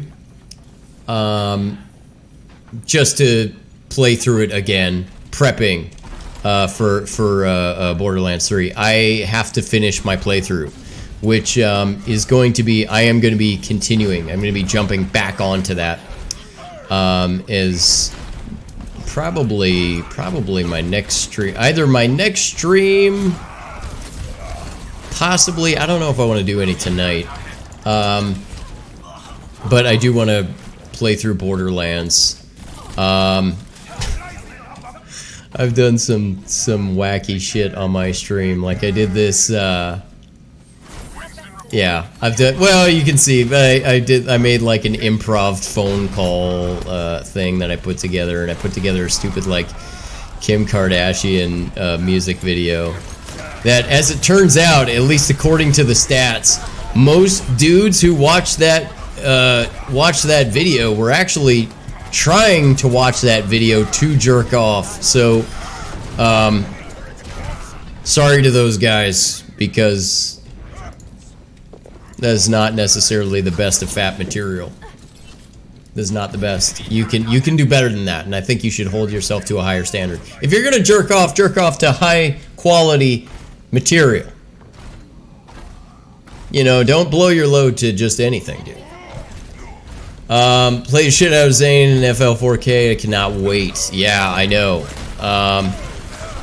Incidentally, I was talking when I first hopped on stream here. I was talking a little bit about the whole Stadia thing. I am interested in other people's thoughts on this because I've seen a lot of people online. I pre-ordered that. Okay, so you maybe you're not familiar with Stadia. So to give you a quick thing on that, it's Google started a new streaming service. And the idea with this streaming service is that it's not quite like Origin. It is something where no game files are stored locally. None. And you completely remotely play the game, meaning you don't own any games, but you pay a subscription and you just start playing a game. You go, oh, I'd like to play this game, and you just boot it up and it goes because they have it playing on their servers. There's a lot of skepticism, and I think rightfully so. I have been on fucking point. Have you been seeing that shit? I have been on point with those dashes. Right, so that's the thing. So there's a huge delay. Okay, alright, a huge delay with the thing. Alright, understood. So, the thing that I am wondering about, and I understand that people are very skeptical about whether or not this is actually going to work well. And I am too. But they're concerned about the input lag, and they're of course concerned that you're not really going to be able to stream at 60 FPS, you know, at 4K. Which again, that is another concern for sure. But I feel like, why the fuck not give it a try? Like, if you do the math on the service in terms of its cost, why not try it? I mean, fuck. I don't trust the concept at all, but if what they're saying is all true, this will change gaming forever. I agree with you, dude. I agree with you. Because I believe that, and I don't know if it'll be Google who will be the ones always servicing it. It may not always end up being Google. It may be that Google can't do it. They have the infrastructure and they can put together the infrastructure, but they don't have the intellectual property. You know, whatever the situation may be. Like, the thing about it is that, oh, here we go. Is that if you can, in fact, start streaming games,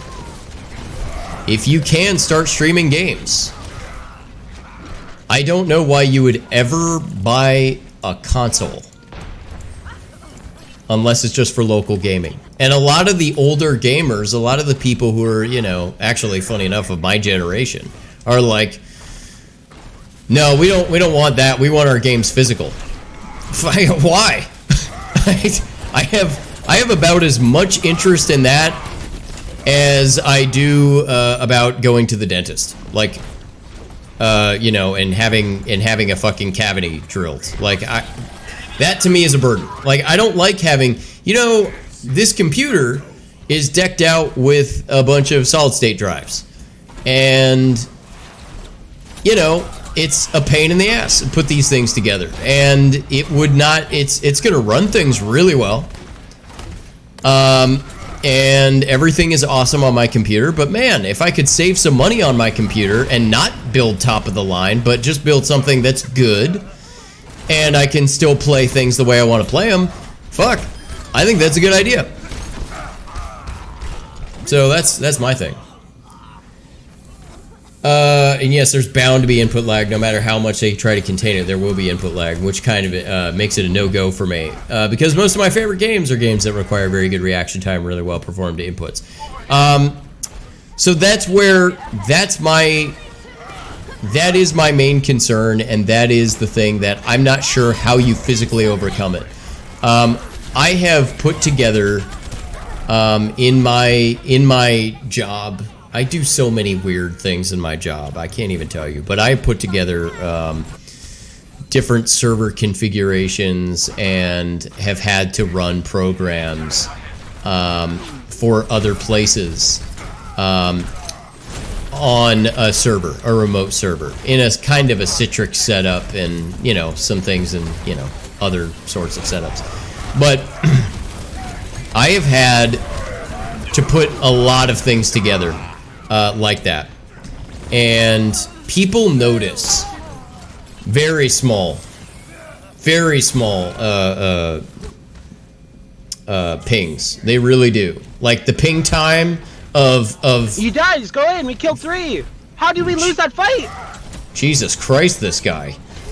People notice like 50 milliseconds, like in a major way. Like they're upset. People get upset about the 50 milliseconds of input delay. So all I can say is good fucking luck. Like I don't think that it's going to be input delay free. They claim that it is. They claim that it's totally, you know, it's palatable, there's no problem. Like that's their claim. I don't believe it. But again, I'm going to try it. I'm going to reserve judgment. And I'm going to see, like, cuz it's Google. It's Google we're talking about. I have friends from undergrad who ended up working for Google. And they were some of the brightest fucking guys I've ever met in my entire life. And, I mean, I wouldn't be shocked if they figured something out that other people haven't. But it is a physical, you're absolutely right. It is a physical limitation. So the question is really, how did you overcome it? If you did, how did you do it? And what are you doing? But it's totally, it's totally a physical limitation.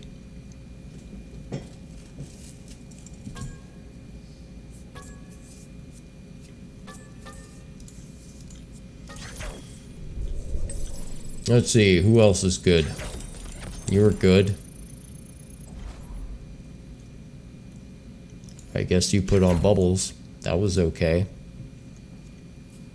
Alright. Must be fucking nice. Okay. Just take a look real quick. I'm just gonna scroll through here. I wanna see what kind of crap is going on, if there are any neat things happening here in the news.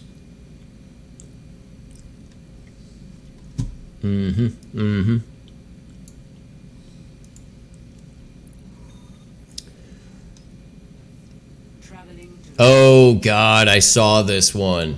I have to Enjoying the first days of summer, 11-year-old Achilles Castigan's last days of school are ones his parents would rather forget. Achilles is autistic. Non-verbal, he occasionally rocks back and forth and shakes. Are there like 2 videos playing here? Special education teachers at Gary's Bailey Preparatory What the Academy fuck were they thinking, putting it together? You think one would know and understand the conditions of autism and have more patience to deal with children who suffer from autism. Which is why Estella and Rick Castigan were shocked and hurt when Achilles was given this award by his teacher at an end of the school year luncheon. It says, Most Annoying Male, with the name of the school spelled wrong. I didn't want to cause a scene, with other parents there, and so I left the award on the table and tried to walk away. I was like, oh, Achilles forgot his award. Rick Castigan is thankful his son does not understand what the award means. When they called him up, he was just excited to get a, gold star, because it's shiny. Estella Castigan, who did not attend the awards lunch, went to school the next day demanding an apology. She never got one from the teacher. Oh yeah, I know, or the For principal. Honor. Yeah. However, the school district did apologize. You'll read it in a second. By Dr. Pete Marikas reads in part, quote, "The Gary Community School Corporation does not condone this type of behavior and will continue to put the safety and well-being of our students first." This is a lesson for people, especially teachers, to understand children with autism. My God. Like everyone else, and he is like everyone else. The only difference is he just cannot express himself like every other person does. Enjoying the first days of summer, 11-year-old Achilles Castajon's last days of school are ones his parents would rather forget. Achilles is autistic. Non-verbal, he occasionally rocks back and forth and shakes. Traits the boy's special education Oh my God. Bailey Preparatory Academy should be familiar with. You think one would know and understand the conditions of autism and have more patience to deal with children who suffer from autism. Oh, Which is why that's Estella horrible. and Rick Castajon were shocked and hurt when Achilles was given this award by His name is teacher Achilles, at an too. end of the school That's a year badass luncheon. name. It says most annoying male with the name of the school spelled wrong. I didn't want to cause a scene with right. other parents there, so I left the award on the table. All right, I walked gotta away. stop this because it's She's playing back, again. she's like, I can't believe that. Okay, so yeah, what are your... It's funny, but not for the right reason, but holy fucking shit. It's like, oh my god, you can't do that, dude. And not only that, but who thought that was a good idea? Like, did he get drunk and forget? Like, I made an award for everybody. You know, I'm just. He's like pulling a Rick Sanchez. He's like pulling a Rick Sanchez and being like, I ended up making an award for everybody last night, Morty. You know, and coming in and just being like, oh shit, I didn't know I did that. You know, like he's just like, what? Did you forget? Like, you can't do that, bro. You can't do that. You're not allowed. Now, this is part of what I was talking about with the. Remember, this is what I was talking about with the whole thing. As far as your, do you have to care what people think? No, but do you have to care what people think? Yes. It's a little bit of this. It's that. It's this. You've now put yourself on a fucking island. All right, so good luck trying to get another job. And by the way, you're gonna lose your job. For sure. Like, that's a foregone conclusion. In fact, the way the conversation would go, if this were an employee of mine, which thankfully I have not had to personally fire anybody. There have been other people who have kind of had to do it. But if it were somebody of mine, I would quite literally start the conversation this way. Well, obviously you're fired, so get your shit together. But like, how many drugs did you do to come up with this stupid idea, bro?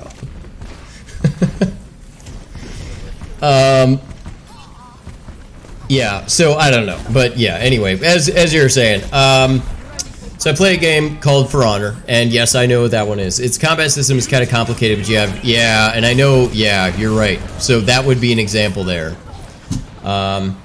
You throw attacks in those three directions as well, and if the Mimi attacks top. Oh, probably the enemy attacks top, you block there, but you see there are some very quick moves, and 400 milliseconds to be exact. Every single millisecond counts, but you're absolutely right. That would be an example where if you are on a Stadia system and the other person is sitting on their local system, they have a distinct advantage. Yeah. That is a huge advantage. And it just wouldn't work. And I have a feeling, personally, that competitive gaming, which, you know, competitive gaming keeps growing. It really does. It keeps growing. But I don't know how big it's going to get. Like, that's the other thing. I sometimes think about competitive gaming and wonder, like, but where do you go? Oh, shit. Maybe this was a mistake, bro. I was just trying to save us some time. Alright, yeah, you probably should. Because holy shit, man. 6:30 in the morning. Enjoy, live it up, man, live it up. And yeah, feel free. You followed the channel. If you go on my Twitter, I do a lot of trading on my Twitter, frankly. In fact, most people follow me for day trading, which is funny. But yeah, I mean, yeah. I definitely highly recommend you get some fucking sleep, because holy shit, 6:30 in the morning. What are you doing, bro? Get it together, man. Get it together. Jesus Christ. Yeah, definitely have yourself a good night, man. Or rather, morning. But yeah, Oh shit. Okay. I absolutely need to consider. I mean, we held pretty well here. We really held well here. But then we blew it. And then I think I kind of wasted my ult a little bit. Oh, fuck me. Oh, God. Ah. Jesus. Bob is ridiculous. That fucking guy is ridiculous. Alright. What I want to do is I want to pull up another amazing. I just, oh man, I wish I understood. I have a story. I do have a really good story about like something you can't do anymore in school, but was absolutely something that happened in my school that I don't even think you could do it at the time, but I was at a small charter school, so we kind of got away with it, I guess. Yeah, good talks, dude. You know, I'll be seeing you around, hopefully. You know, if you ever pop by, say hello, won't you? So in school, we had this guy who was like, he had Tourette syndrome, and or at least that's what he was taking medication for, was Tourette syndrome. And his mom was really insistent on it. He had one of these really overprotective moms, and this kid was, I mean, aside from the Tourette's, all right, he was one of the most annoying motherfuckers on the planet. Like, he was the bane of my existence. I really disliked this kid. And again, not Tourette's. That's not the problem. The problem is not Tourette's. The problem was that he was a huge jerk. Oh shit. Oh fuck. Oh god. I will save you. Fly toward me, you son of a bitch. Yo. Oh yeah, baby. Alright. I did apparently I felt like I did a lot, but my numbers say otherwise, so apparently I'm trash. But this kid was a huge douche, and so there was nothing more satisfying to me.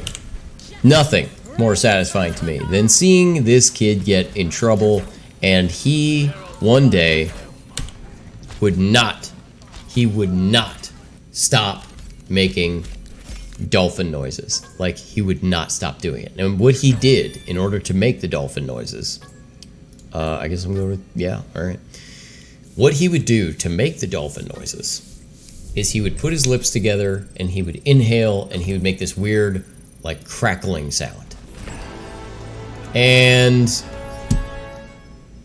so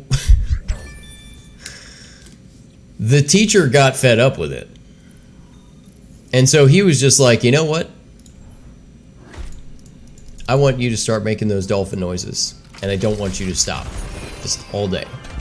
Or I'm going to start taking points. We had just taken a test. He said, or I'm going to start taking points off your exam. Now, I don't know whether he was serious or whether he was bluffing, but this guy was known for being kind of a hard ass. Like, this instructor was known for being a hard ass. The guy was, let's face it, he was a prick. He helped me out. He helped me out a lot in life. He really did. this particular teacher helped me out quite a bit in life, and for that I am eternally grateful. But he was kind of a prick, and hopefully he acknowledges. If you're out there,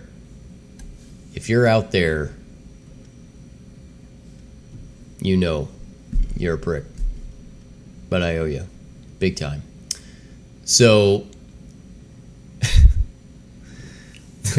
the thing that was so funny is the kid, he starts making the dolphin noises, and he just keeps on going, like the whole day. He just keeps making these fucking dolphin noises, and he was just, by the end of the day, just like so burnt out on it. And but all of us in school, because this kid was such a douche, that all of us were like, yes, fuck Chris, he sucks so much, this is so satisfying. But it's wrong. Now, he says, if you make those dolphin noises, at the end of the day, he says, if you make those dolphin noises again, then I'm going to make you do it again with the same penalty. And we're just going to keep doing this, rinse and repeat. And again, he had Tourette's syndrome, or at least that's how he was diagnosed, right? And he comes in and he stops making noises the next day. And he actually completely stops making noises. And his behavior completely changed. Now, I've seen people who I'm pretty sure this has got to be a real thing. It's got to be. It seems outrageous when you're experiencing it, but it's got to be a real thing. Because it's fucking ridiculous. Like, if you've ever heard somebody who's struggling with Tourette's, you're not doing that on purpose. Bottom line is, I don't know if maybe in his case it was not actually somebody who had Tourette's syndrome. Maybe he was somebody who was putting on a little bit of a show. You know what I mean? Like he was trying to get attention. I think his dad had kind of run out on him a little bit. Maybe it was trauma. Who knows? I don't know. I don't know why he would have done it, but holy fucking shit. Like, he stopped making those noises. Dead. Like, it was over. Yeah, I don't know. I just blew me away. But yeah, you can't do that. And I don't know, and I bet you anything that if any person on the planet were going to give an award out to a kid with a straight face, most annoying male award, just like these people with their, giving it to an autistic kid,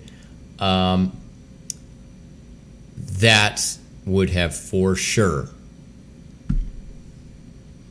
been this professor. Okay.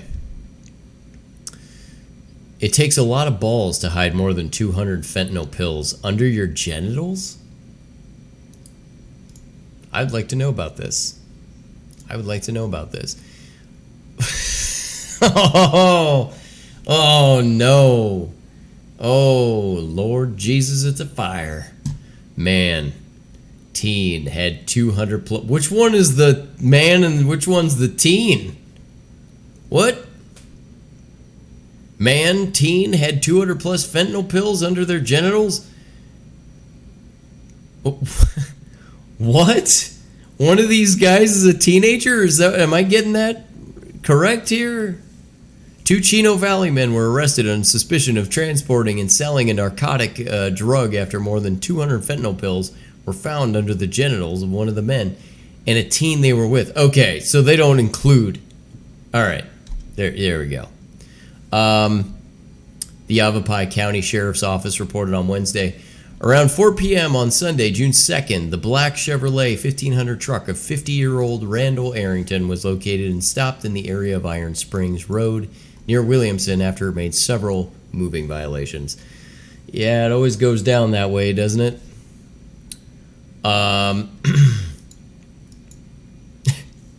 Inside the truck, detectives discovered a container with marijuana residue and drug paraphernalia. And detectives discovered that Arrington was also driving with a suspended license. I want to know how they got to the balls part. During booking, officials found a bag tucked under Arrington's genitals filled with 73 blue M30 fentanyl pill. Okay, that's how we got to the balls. All right, that's what I was curious about. I wanted to know how we got to these balls. Because normally during a stop and you go, yeah, that's suspicious. Sir, yeah, I'm going to need you to lift up your balls there, sir. Yeah, based on the interviews and investigation, it was determined that Arrington Stevens and Stevens' son, his son, knew about and were involved in the transportation of the fentanyl pill. Boy, Dad was a hero. The charges against Arrington include transportation of a narcotic drug for sale and promoting prison contraband. Also facing a charge for the transportation of a narcotic, Stevens is additionally charged with the intentional child abuse. What about the kid, though, you know? Stevens' son is pending charges for possession and transportation of a narcotic drug. There's a lot to unpack there. There's a lot going on there. I don't know, man. I don't know. That is some shit. Okay, well, I gotta tell you guys, actually, this was a very good stream. I had a lot of fun. This was pretty awesome. Let's see. Let's put on some music here. Some good music to go out. Let's put on some good music to go out. Shall we?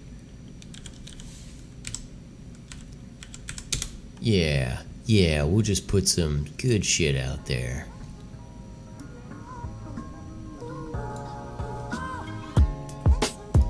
That's what I'm talking about. There it is. Haha! I'm here. Definitely went, I think I went a little bit longer than I wanted to be honest with you, but you know what? It was worth it. It was a lot of fun. I did really enjoy this. You know what? Shooting the shit. Talking about all kinds of things. This is a little bit more, you know, I do a lot of goofy fun. This was a little bit less goofy, I think, than normal. I think it was a little less goofy, slightly less goofy. Less goofiness. A little bit. But I still think it was a good time. And hopefully you feel the same way about it. But like I said, it falls into that category. I love that we're falling into that category. And what category am I talking about? I'm talking about the one where I can say that it's good enough. See you guys. See you next time. Probably sooner rather than later, yeah?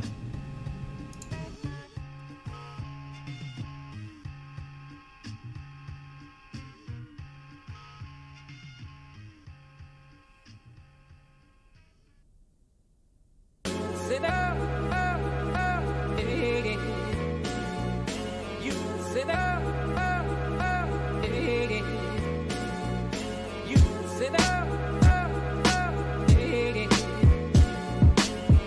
sit up.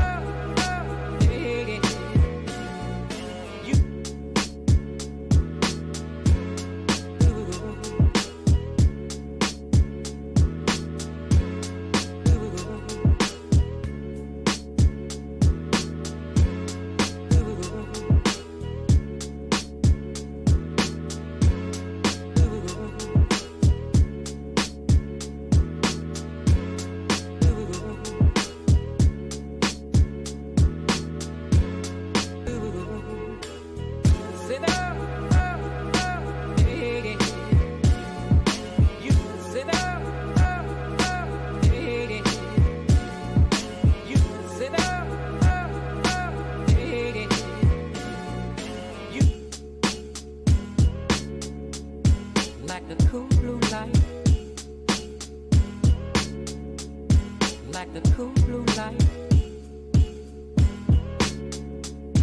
like the cool blue light, like the cool blue light, like the cool blue light, like the cool blue light.